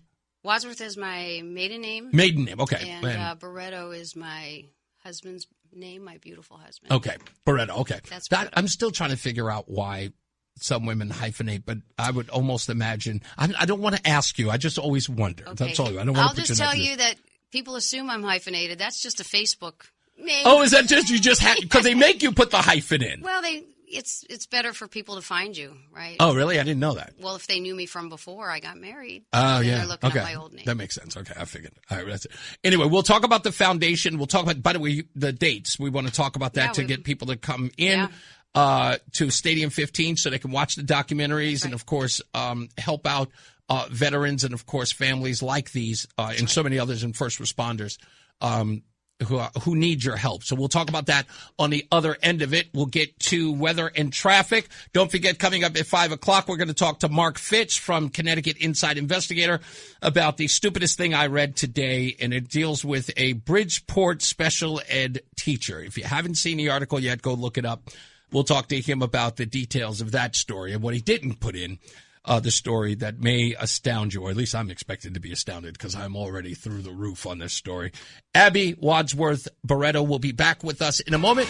Let's get to traffic and weather. And Sue Aller, that's her name. She's in the BPS Lawyers Traffic Center. Thank you, Roland. Stay locked in. Reese on the radio is on WTIC News Talk 1080.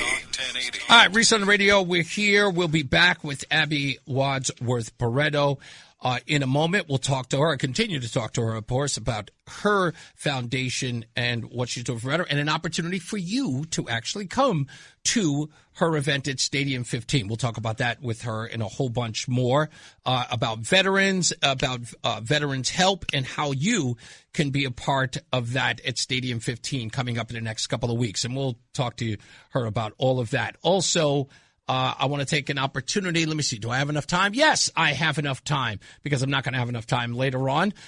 Let's do it. Where is it? That's right there. And yeah, let's do some music news.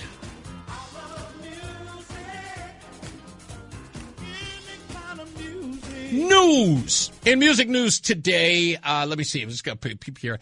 Some woman named Melanie Martinez. I have no idea who she is. She's only 31 years old, so we don't care. Howard Donald turns 58 today. He was a part of that boy band called Take That back in the days. Remember that? Take That, Take That. Do you think they took that name from P. Diddy? They did. Did Diddy take that name? No, I don't believe that. Anyway, that's an English sort of British pop group. They were like the sort of answer to New Kids on the Block. So Howard, I should say, turns 58 today. Eddie Jobson turns 71. He is a virtuoso violinist who worked with Roxy Music and King Crimson and also Frank Zappa. Kim Gordon turns 73. She is one of the co-founders of the great group back in the day, Sonic Youth. That's right. She's also a bass player. And Chuck Leavell turned 74. He's from the Allman Brothers Band. And if I pronounce his name wrong, that's because I don't follow the Allman Brothers, much like I don't follow a lot of groups. But Allman Brothers are not one of them. I know people hate that. Send me your evil comments to reaseontheradio.com. 23 years ago, Apple, can you believe this? 23 years ago, Apple launched iTunes, the iTunes store, back in 2003. It was the first major legal digital music operation. And, of course, that was after Napster. But, yes, that was iTunes 23 years ago. 28 years ago, Dave Matthews Band, Before These Crowded Streets, debuted at number 1. 47 years ago, Blondie's Heart of Glass hit number 1 on the U.S. Billboard 100. That was back in 1979. And 48 years ago today, Cheap Trick records the Budokan shows in Tokyo. That has become a landmark live album, Cheap Trick at Budokan in 1978. And 53 years ago, Pink Floyd's Dark Side of the Moon reaches number 1. And David Seville's Witch Doctor begins its multi-week run at number 1 68 years ago in 1958. And if you don't know who David Seville is, he is famous for Alvin and the Chipmunks. Ring a bell? Let's go to Sue Aller. She's in the BPS Lawyers Traffic Center. Did I get it right this time? I got it right. Yeah, I thought so. It's Reese on the radio on News Talk 1080 WTIC. All right, we're back. It's Reese on the radio, and Abby Wadsworth-Boretto is here with us as well with, again, the organization. Why am I forgetting the name? I'm just forgetting it now. With the Gary Sinise Foundation. Yes. It is I'm sorry. What? The name of your foundation? No. So I don't actually have a foundation. Okay, what's the name of the event? Right. So the event is For the Love of Veterans. Thank you. Yep. Sorry, For the Love of Veterans. I apologize. So my notes are not in front of me, and they're everywhere. It's okay. Okay, For the Love of Veterans, which is an association with the Gary Sinise Foundation, and you're going to be showing the two documentaries. Mm-hmm. One is called The Ring in the Mountain, and the other one is called The Last Ring Home. The Last Ring Home. That's right. Why is it titled that, by the way? When you said it the first time, I was just like, I don't want to interrupt her, but I want to know what is titled that. I've never asked Minter that question, but I suspect probably because, it came back home in 1967. So wow. Out of the Philippines. And that story is also just an amazing story. And I'm really excited to put this event on to show these two films because they really are based in legacy and honor. Yeah, and you really want people to come out to it. So I do. It is at Stadium 15. Is this going to be in the ballroom as well, in the event room? Yep. Okay. Where my senior prom was. I mean, is it no. hard to believe? Are you serious? I know. You can't believe it. Things come full circle. You can't believe it. Well, this is what happens when you live in Farmington your entire life, this right? Is true. Well, I did take a little sabbatical for 25 years. And I was in San Diego. But yes, now I'm back. You're back. So it's going to be in your former prom That's right. At the event room at Stadium 15, and this is May 18th. May 16th. May 16th. Oh, I'm screwing this up. I apologize. Reese is not I'm not today. together. Because so many people are calling me today. Oh, my gosh. Sorry. May 16th. What time? It starts at 5 o'clock. Okay, so 5 o'clock, That's right. May 16th, at the event ballroom at Stadium 15. Go there, and you have an offer for any WTIC listeners. I do. So the event, again, is For the Love of Veterans, and it's on the Eventbrite platform. Mm-hmm. And I'd like to offer WTIC listeners today 2 for 1 to the event. So the event, like I said, is a night of storytelling, and it supports the Gary Sinise Foundation. Mm-hmm. There'll be spirits, as I say, some food, and some storytelling. It should turn out to be a great night. And this place seats a lot of folks, and it is going to be probably a great night to hear a bunch of wonderful stories. Of course, you encourage other veterans to come and see this story. Because not only will it pull at their heartstrings, but it will remind them, as many of these stories do, remind them of those days of yore, if you will, and serving, and many of their friends who have fallen. This is a story about them, about members of their fraternity or sorority, if you will, in many ways. And it's an opportunity to share these wonderful stories in film form. To see as they laid out, and kind of like how so many different stories come full circle in people's lives. Yeah, they do. And I love that, I said, it's a lot of hope for people, and that's truly the nature of all of this. It's yeah. Well, so I've certainly seen the impact that this film has on those who have seen it. Yeah. And again, at the core of this story, even though it has a big military undertone, if you will, it is a story about a Naval Academy ring making its way home, and that is one of the biggest symbols of the Academy. Is you've reached it if you've received your ring. The ring is also dipped in the 7 seas, and there's a big ceremony that surrounds the ring. But at the core of this story, it really is about a girl meeting her father for the first time posthumously through the people who knew him. Yeah. Short life, 24 years. So, I went back all the way to elementary school, high school. Of course, your dad has some interesting, I guess, I would almost say circles, if you will. Do you want to name a few? Well, I mean, it's pretty cool. He got his, I think it's called an accommodation from Robert Kennedy. Mm-hmm. So that's pretty neat. And he did go to high school and served on a lot of committees with Richard Gere.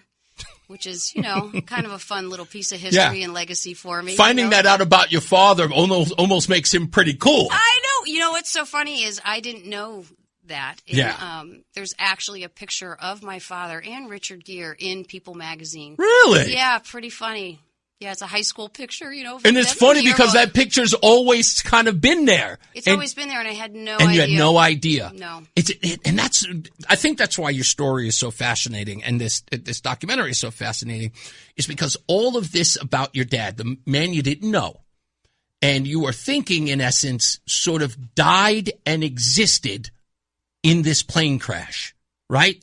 And you don't you almost feel like that's it, right? There's a story. He grew up, he was 20 something, he's in a plane crash, and that's where the story began and where it ended. And then you find out, when you really put some backbone into it, a little bit of elbow grease, you find out that there all these places your dad was sort of kind of ruminating, and you're discovering these new things, and the people he touched and the lives that he was a part of, and you're like, wow, my dad was everywhere. Yeah. It's interesting because, I have had a great life. I mean, I had a great grow up, really, for all intents and purposes. But I did grow up during a time where, we were still whispering divorce and cancer, it was top secret words, Yeah. And I look back at that time, and I think I always knew something was missing, but I could never really put my finger on it. I mean, I don't know that I really grew up with kids that had divorced parents, right? Let alone one of their parents dying, right? And so I always knew something was a little off. But, I do have a great family. And even though we didn't discuss my father too much, and you know what? That's just the way it goes. Yeah, sure. And I'm not upset about it.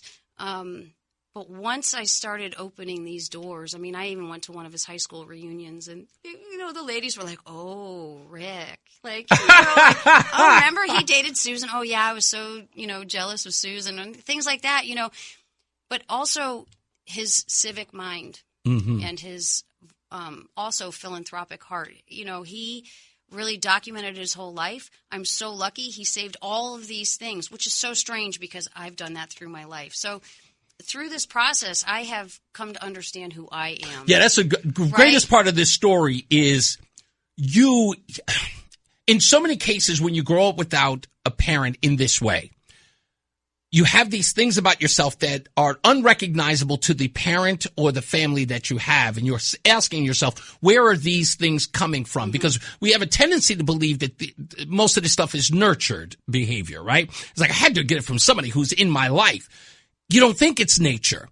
And you realize that this is sort of like, why am I like this and not like these people? Then you meet your dad in this way, and all of these things start to line up. Like you said, the philanthropic part. You probably had that spirit in you all the time and didn't know where it came from. And there it is. And it sort of lends itself to the idea that the nurture versus nature argument that's there. What was that discovery like? I feel like that's such a tough situation, the nature versus nurture. Yeah. I don't have an answer for that. Really? You know why? Well, I grew up a lot around my grandparents, and they were such huge givers. And, I just sort of grew up doing that stuff, right? But as I've gotten older, my family that's still around here, they are all involved. Wow. They're involved in so many different ways throughout town and on committees and, other foundations and things. So we are naturally like that, I guess. But, in knowing my father's family, which I didn't know all that well. I saw them, but it was fractured. Yeah. But not negatively fractured. Fractured by distance and just sort of fractured, right? Of course, my mom remarried and life went on. And so I still have an Aunt Mimi, who is my father's youngest sister. She was 12 years old when he died. Wow. So everyone else is gone. And so I can talk to her about it, but she was also such a young gal. Yeah. So, but I think even within that family, my father was an anomaly. I just think, I'm not saying he was any better than the rest of the kids. I just think he was different than the other kid. I think he knew from a very young age that he wanted to be a pilot. He wanted to go to the Naval Academy, and he set himself up through his, high school years volunteering and doing those kind of things to make sure and ensure that he got into the Naval Academy. I will tell you, I was inducted into the Naval Academy. Class of 1970 was the only way I was getting in, but that happened last year. The class has been really, really great to me. Yeah, I'm so thankful. It's an incredible journey, an incredible documentary. You have to watch it again. It's 58 minutes long.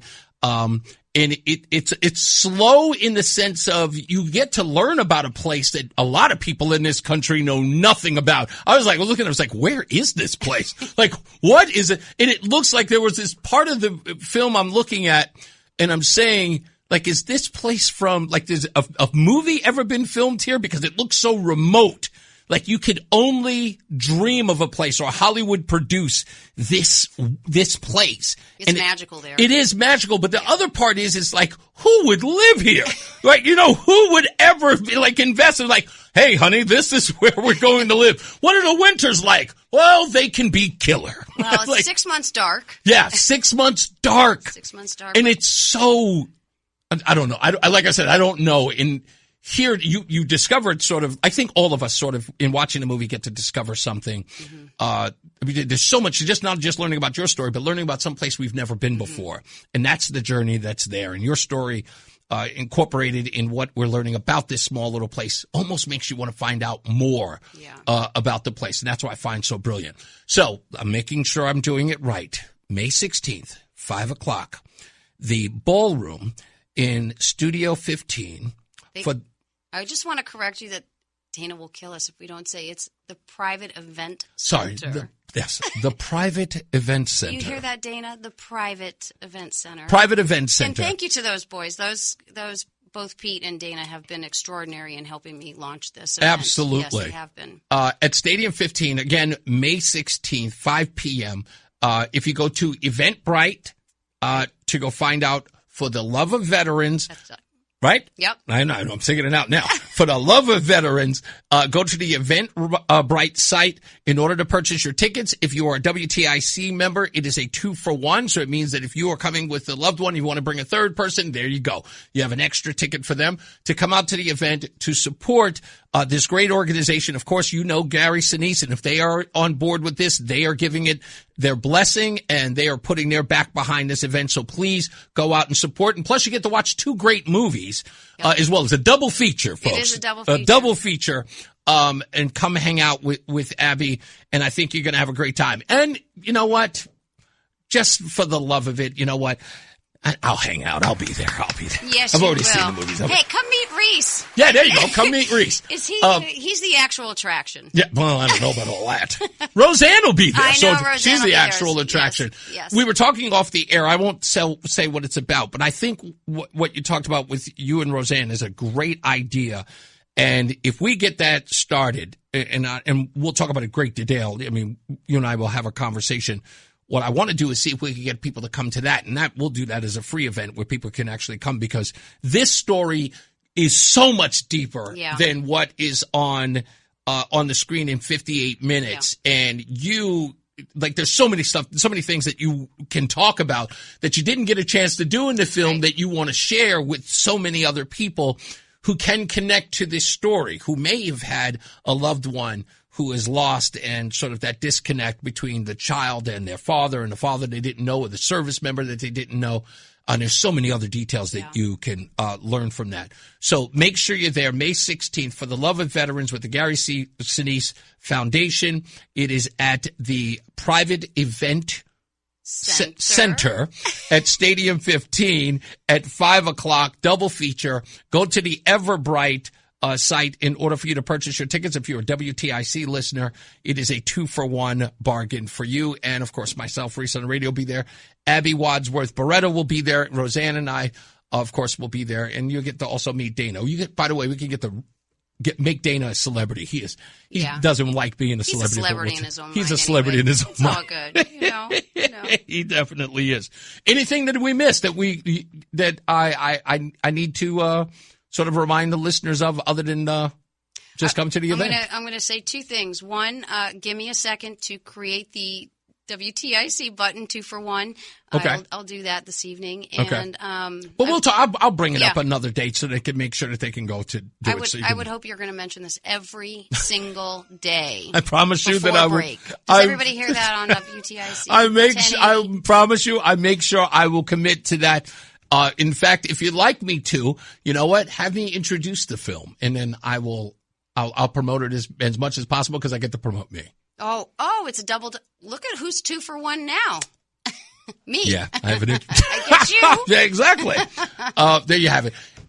Abby, sorry. Thank you so much. I really appreciate you coming in here. I'm filled with gratitude. Roseanne said to me, she goes, she's so attractive. I don't know why you women do that. She goes, she's so pretty.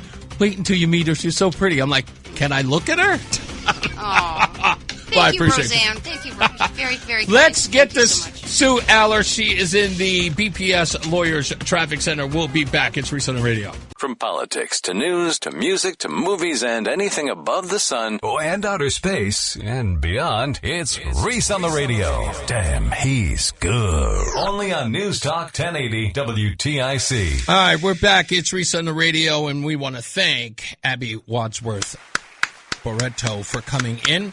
We're going to have her back before the event to remind you folks of the event for the love of veterans with the Gary Sinise Foundation, and see if you guys can come and hang out. And I will. The last time I introduced a documentary, it was for none other than Phil Donahue, who, when I was working at WRKO, his people from PBS brought him into my show to talk about I guess a movie about 23 senators who had who had voted against the war in Iraq. And one of the people featured in the documentary was none other than Robert Byrd. And he was featured in the documentary. I'm like, a former Klansman? That's your argument? And I'll never forget, God rest his soul, Phil Donahue. I know he's passed on, but can you imagine your entire life watching Phil Donahue on TV and then him sitting across from you and you're arguing with the guy? I mean, we were shouting at each other in an interview. Phil Donahue, I'll never forget it. And he was making an argument about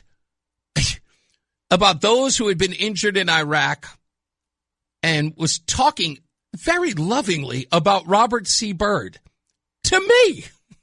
And he said, and I quote, Robert Byrd is a much better man than either of us. I went, the Klansman? Phil Donahue, ladies and gentlemen. I couldn't believe it. And a moment that should have been like the pinnacle for a guy like me. That guy was the king of talk radio. And I'm yelling at him. What are you talking about? And I was ribbing him. He's like, what, are you for the war in Iraq? I said, yeah, it's killing Iraqi for your pappy.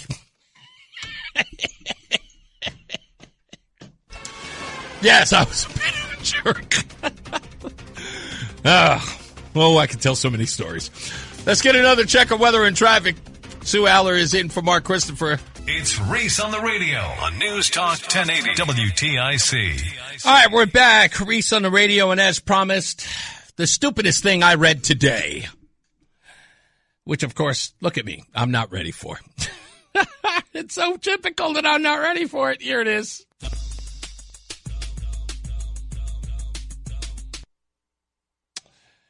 Okay. This could very well be the stupidest person on the face of the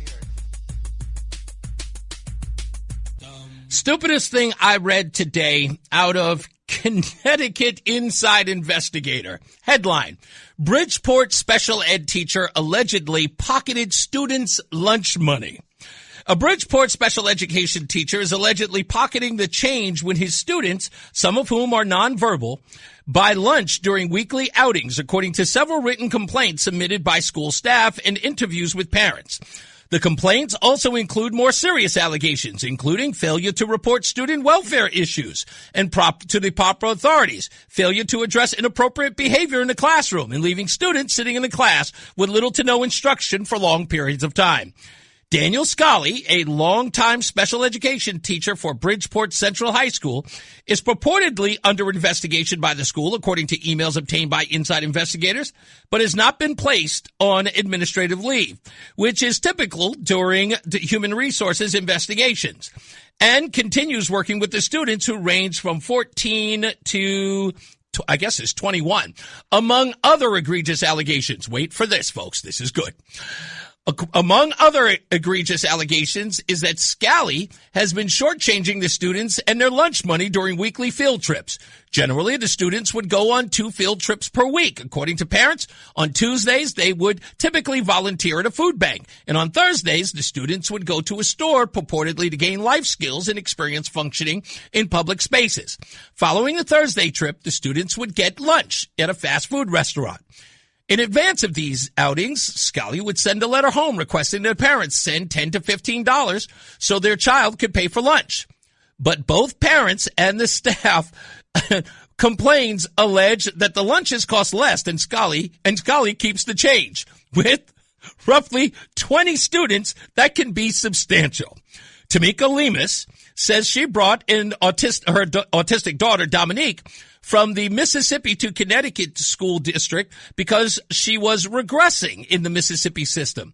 And Connecticut's special education system was better. She wanted Dominique, who is very shy, to get a diploma so she can work after graduating. And she initially met with Dominique, when Dominique, I should say, was enrolling into school. It was shortly thereafter that Lemus says that she received a request from Scully for $20 for lunch for a field trip, which she sent, but never received any money back.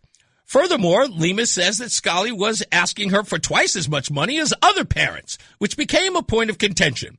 She says, quote, I sent money with her $25 cash and didn't get anything back. I'm used to her going on field trips, and I'm used to change being sent back. So if another field trip comes up, we go back to what was left from the other and pull it together, and she'll have money for the next one.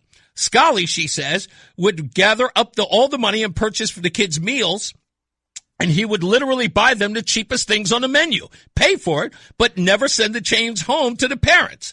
Everything I've told you, I've already expressed to the school and the representatives over the special education portion of Central High. On the phone with us, the writer of this article is Marc Fitch. So I don't want to get into all the reading. This, my friend, is a Connecticut inside investigation for the ages.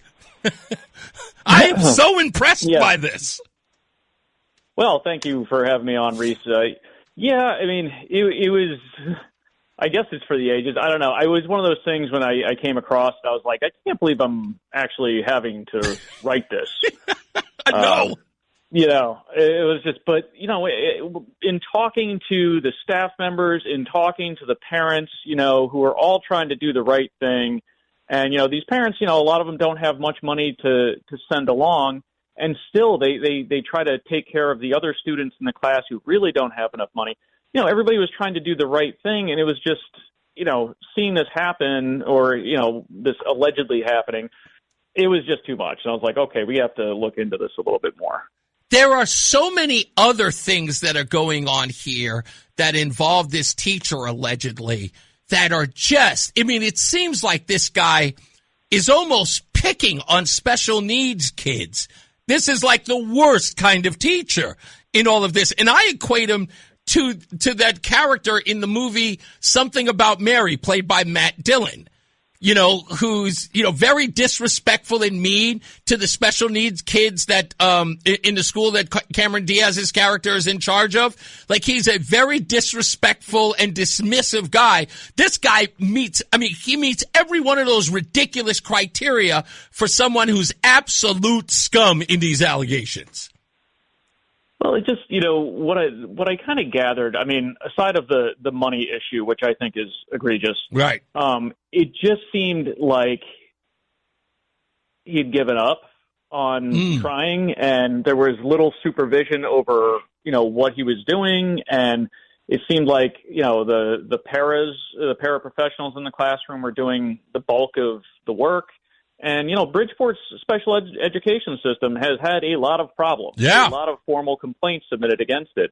And supposedly they were working on, getting this all, fixed up and getting enough staff members and things like that. And then, obviously, the emails I had confirmed that, there was supposedly an investigation going on, but usually somebody's placed on leave when there's an investigation pending. Right. And that didn't happen in this case. Nobody would answer my questions as to why. But yeah, it was an odd situation. And with, there were 3 formal complaints sent to the heads of the school. Wow. I figure that would kind of get people moving, but apparently not in this case. Without having to read most of the story, and it backwards and forwards, please explain to the audience some of the most, aside from the whole taking people's money, tell people some of the egregious stuff that this teacher, and again, if it was a what are they called? Teachers? What are they called? Yeah. Paraprofessionals. Yeah, paraprofessionals, because again, that's sort of like a sideline assistant teacher, so to speak. This is the actual teacher, the person who's in charge in that room. Tell the audience some of the crazy stuff that is alleged in some of these complaints. Well, in some of the complaints, the parents are complaining that their kids are essentially just being left to sit there for long periods of time, which is very difficult for special education students. Right. In these field trips that they would go on, the complaints submitted said there were literally no educational value in doing some of these things. For instance, going to Barnes & Noble. Well, you go to Barnes & Noble for a couple hours, and the kids don't have any money to buy anything. Right. And so they're just kind of wandering around. A trip to IKEA. That's the one. Would bore me, let alone teenagers. Right. Yeah, it's like you just kind of walk through the area and look at furniture, and then you go to lunch where supposedly everybody sent in $10, but lunch only cost $5. One of the ones that really kind of bothered me particularly is the students helped out at a food bank, and as thanks for helping out at the food bank, the manager gave them snacks, but the teacher collected the snacks and used them as prizes for a game of bingo. And as one of the complaints pointed out, not all the kids win bingo. Right. And it's as that complaint pointed out, you're taking something that the students earned, so that this is a life lesson. Like, you did work, here is your reward for this work. And it becomes instead a prize that is bestowed upon them by, whoever's in charge. It's a weird dynamic, and it was just it was like a petty cruelty, I guess would probably be my best description for it. exactly what it is. It is like these petty cruelty sort of engagements that he has with these students. It's almost like he either resents them or hates them. He's the worst person to be in charge of a classroom like this. Yeah, I mean, I'm not going to obviously speak on his behalf. These are allegations, and supposedly the school is working through it. But when I have this many people coming to me telling me the same story, and I have receipts, and I have letters, and I have all these different things. It's like, okay, I mean, there's something going on here that's worth pointing out. Yeah, I mean, again, I thought when this part that really got me stopped, so to speak, was when I saw the Barnes & Noble thing, but then the IKEA thing was like, I said to my wife this morning as I'm reading it, like 9 o'clock this morning, and I went, I consider that a form of cruelty when my wife makes me go. Right? So I'm like, why would you do that to these poor kids? And what is the education value in going to IKEA? If it's not, are you trying to tell these kids what's the cost of furniture? I certainly see the value in taking special education students out into the world to teach them how to function and interact, sure. and to exchange money for goods. But when they bring their money for lunch, they're not even allowed to purchase it and receive change, even though that's on some of their education plans. They're not even doing that. So They're getting a lunch, and sometimes it's not much of one. Right. But they're not even getting the change back. Yeah, there's a form of cruelty here. And aside from the cruelty of the students, but even the parents for that matter, because a lot of people that were featured, at least a few people that was featured in your article, were some parents who said that, look, some of this money that we're giving out, we can barely afford as is. We want our children to flourish here, but we are giving money that we seriously can't afford, but we don't want our child not to have the thing, not to be able to go on the event or not to be able to go on the trip. So they sacrifice these dollars to not have that change back, or therefore to find out it's being allegedly stolen is far more egregious because they're being hit twice. Well, not only that, but like some of these parents, I mean, super nice people, they're sending in extra money so that kids who really can't, afford the special outing lunches, right, or whose parents didn't send money, that they could get lunch too. Wow. Or like one parent like sent in $100 so these kids could have a pizza party before the Super Bowl. Things like that, like really nice, generous things, and it's just unfortunate that this is kind of overshadowing those things, these acts of generosity. You've done some really in-depth stories, Marc. I got to tell you, that I'll read your stuff till the cows come home. This was just one of those stories where I went, why is Marc doing this? And as I'm reading, I'm going, like I couldn't put it down. I mean, it's 12 pages. I printed it out. It's right in front of me. 12 pages long, and the story just gets worse and worse. And I'm going, wow, this is like this. It's far more than egregious. It's unheard of. And at the end of it, you have to be saying to yourself, I can't. Well, you said it yourself at the beginning of this interview. You couldn't believe you were writing this story.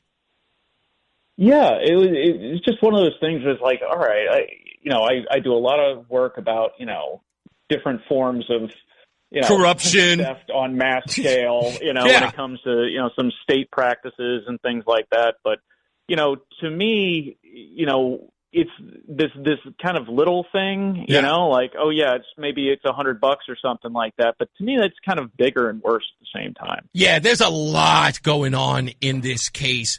Aside from just the money, there's, again, as we point out, the cruelty of it all, maybe, it could be, as you said, it's a possible burnout situation, a sort of devil-may-care attitude. Well, what am I doing all this for? I'm going to get mine at the end, or that kind of attitude.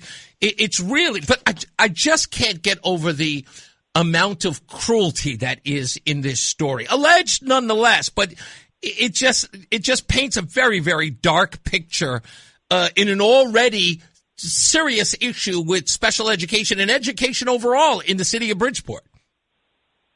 Yeah, and Bridgeport's had some, as we mentioned, had some problems in that department, and I understand that some other news organizations are reaching out to parents and staff and things like that. So there might be more coming down the pike as the story picks up steam. Yeah, we'll keep an eye on it. But thank you for doing this story. Like I said, off the beaten path as far as the stuff that you cover.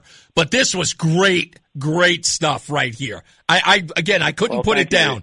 So that's why I'm glad I had you on. I was like, Marc said, you think you'd have Marc Fitch on? I'm like, hell yeah, bring him on, because only you can talk this story, talk to this, or give sort of depth to this story that I can. So I appreciate you, buddy. Well, thank you, Reese, and thanks for having me on. My pleasure, sir. Marc Fitch, everybody, from Inside Investigator, Connecticut Inside Investigator. Check him out at insideinvestigator.org. Again, always interesting stuff he writes. He's one of those journalists out there. I mean, you know what? I have him on primarily because he does the work that the mainstream media doesn't do. And that's why we consider him a friend. So anyway, we'll be back. More news, more views. We'll get to your phone calls as well at 860-522-WTIC, 860-522-9842. Sue Allard, filling in for Mark Christopher, is in the BPS Lawyers Traffic Center. The Odyssey app lets you jump back to the moments you missed from WTIC News Talk 1080. Download the free Odyssey app, search WTIC News Talk 1080, and tap earlier today to get started. All right, we got a lot of stuff on slate for tomorrow, even though we will be mostly online. I think roughly about 3 o'clock, or we're going to do the whole show. I know we got a Red Sox game tomorrow, right? Is that the case? Yep, we do.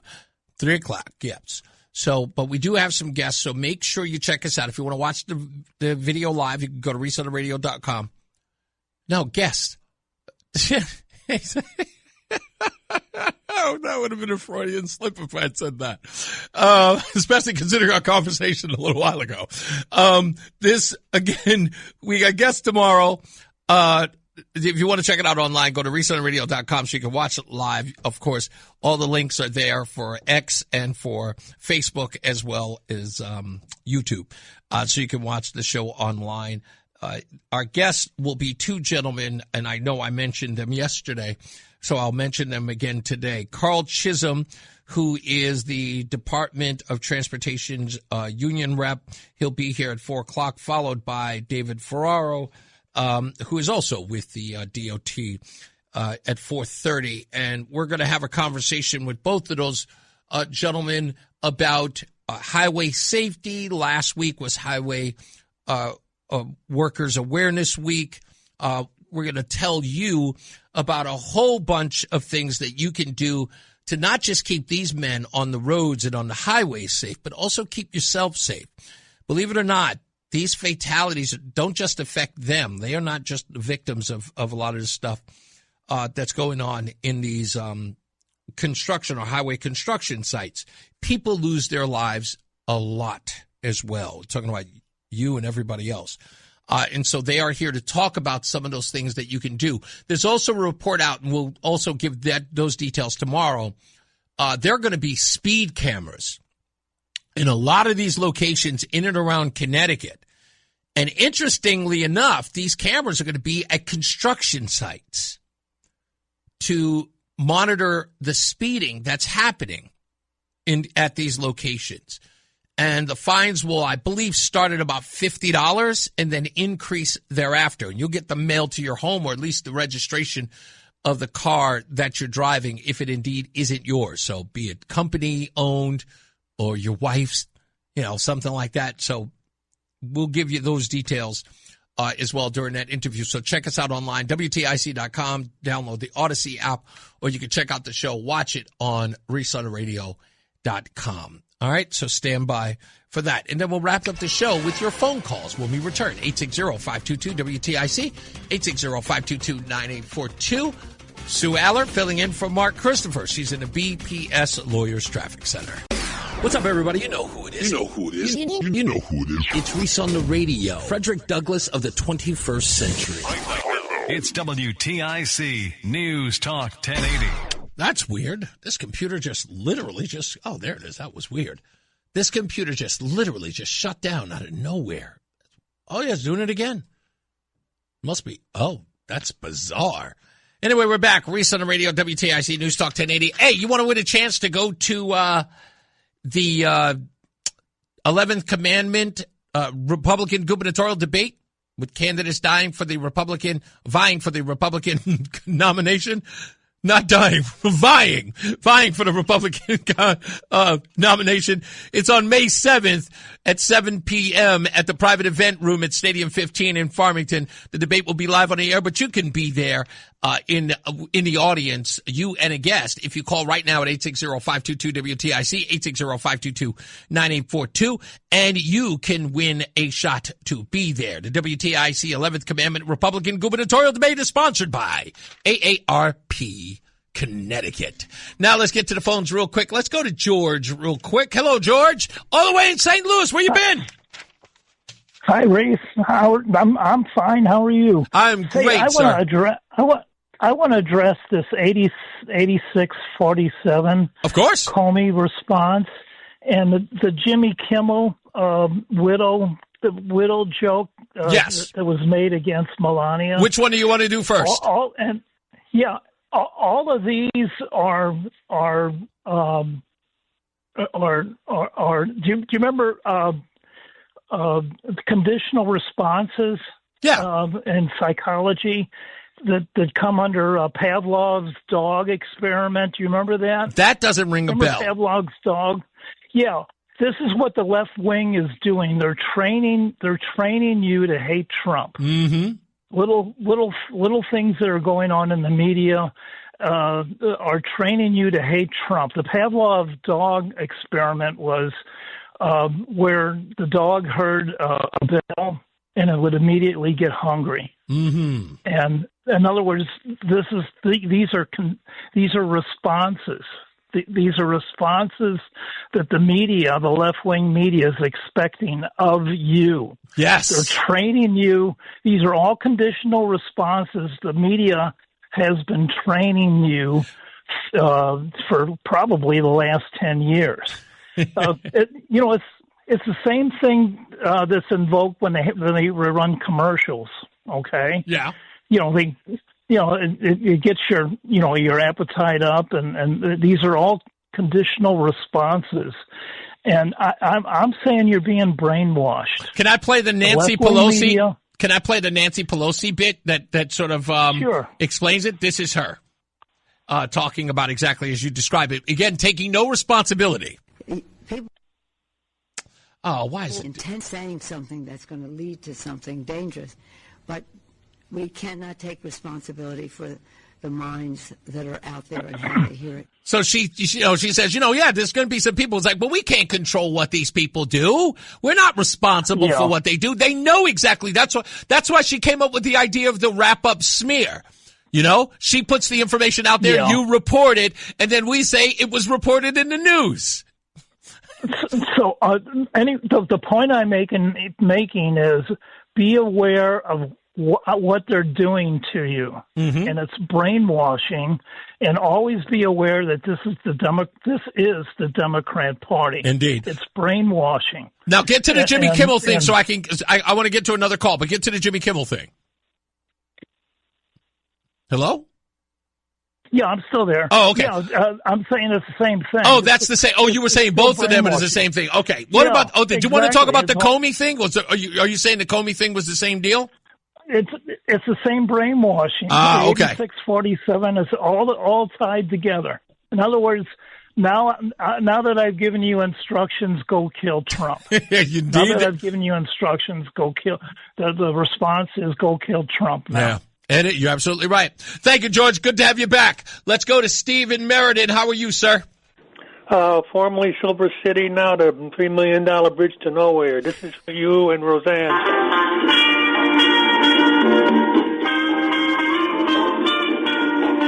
You know the name? I can't remember that one. What's that one? Dearest.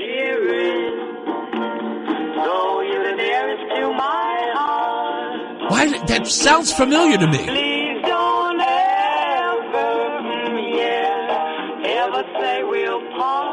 That sounds great. Who is that? That's Mickey and Sylvia. Mickey and Sylvia. You know what? I have got to literally expand my repertoire when it comes to them. That's actually a great song.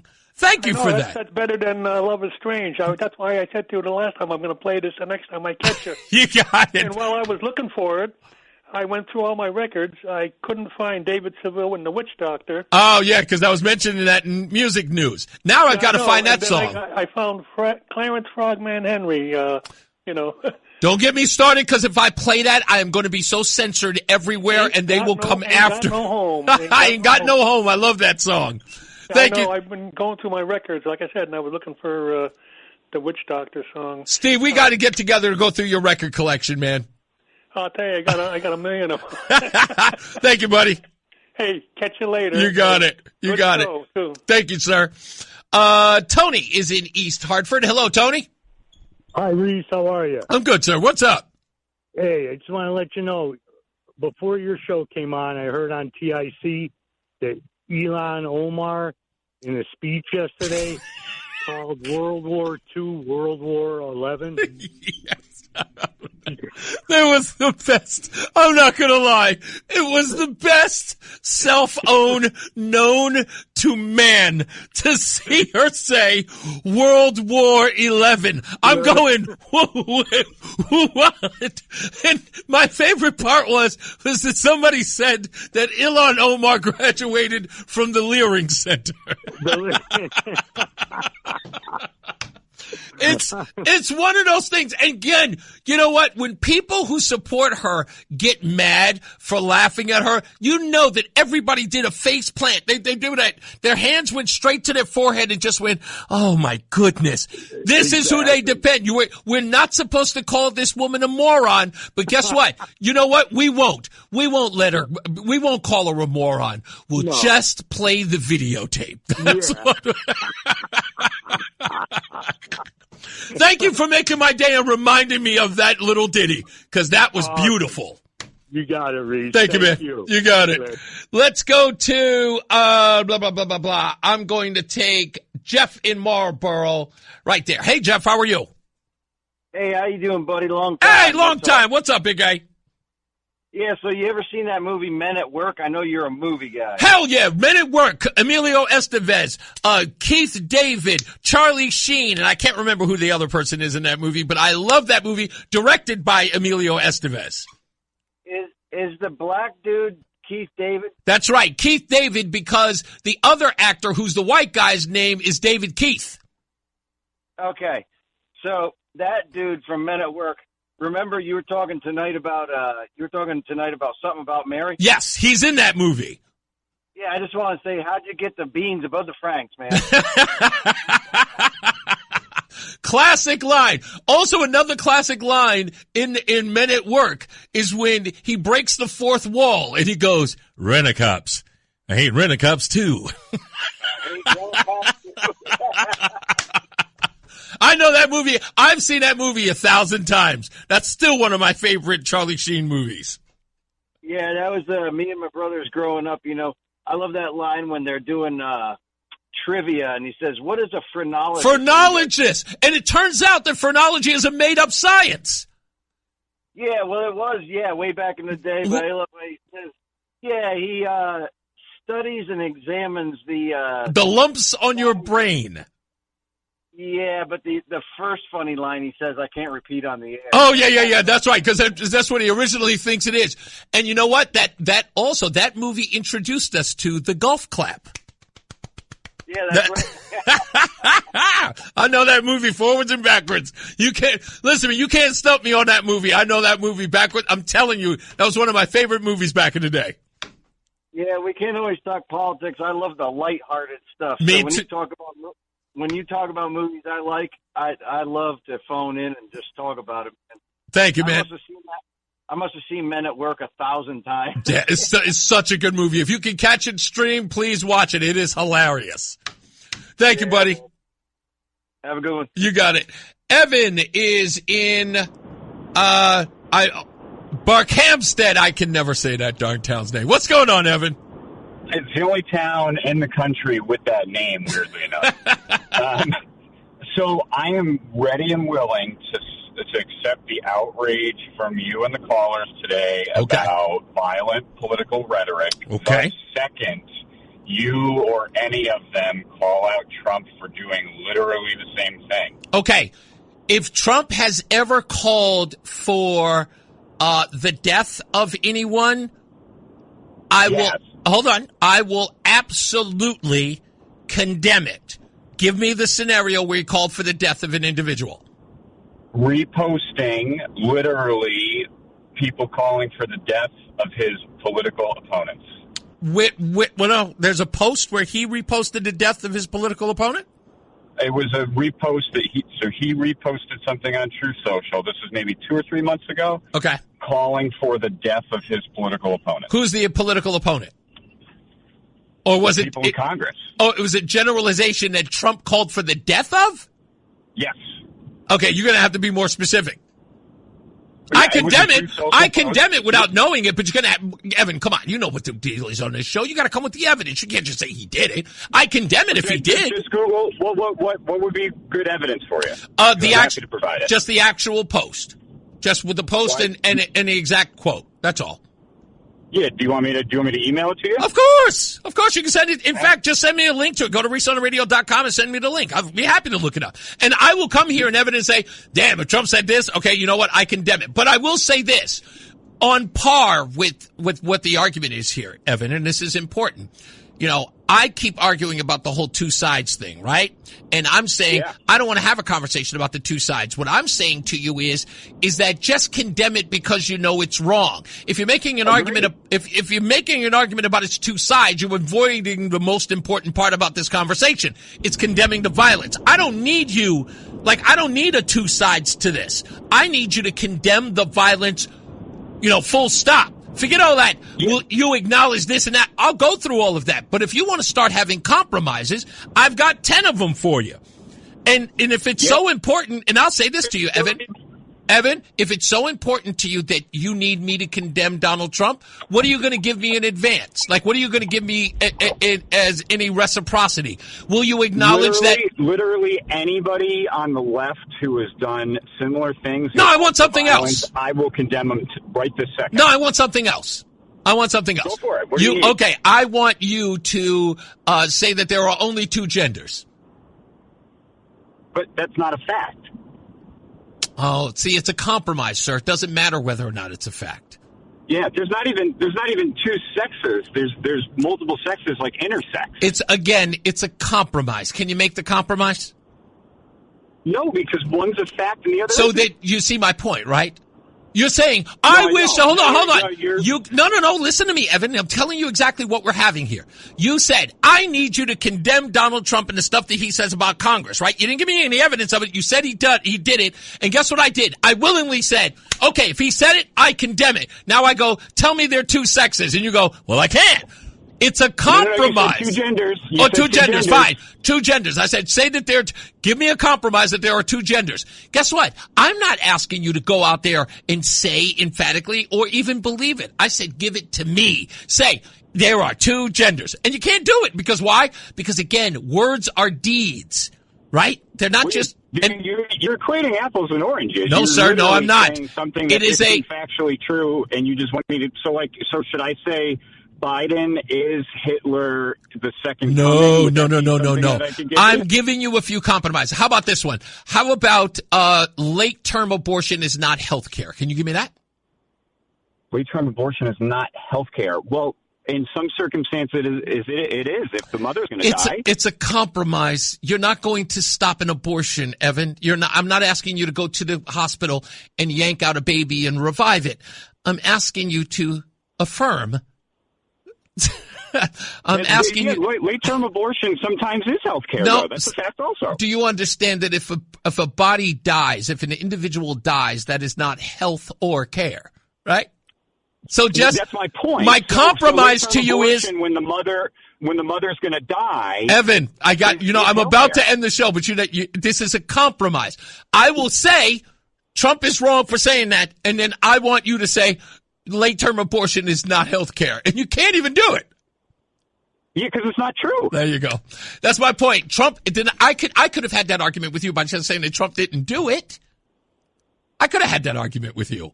And I didn't. I gave you what you wanted, and you could not reciprocate. That's my point. You didn't have to give me what I wanted. You could have. I did, but wait. I was having a compromise with you. And I extended. There you go. Things. That's my point. Thank you, Evan. On factual things, you want me to just make up stuff and say it. Evan, I gotta go. I love you, buddy. I love you. You know I do. As I always say, radio is free, so we thank you for paying attention. Remember to keep JC in your hearts and in your minds. So, Patrick, we love you and we miss you. Remember that panic is not planning, so plan your work and work your plan. Me, I'm Reese on the radio. You have a good night and a pleasant tomorrow. We'll see you back here mañana. Marc Christopher's out, so we got Sue Aller. She's in the BPS Lawyers Traffic Center.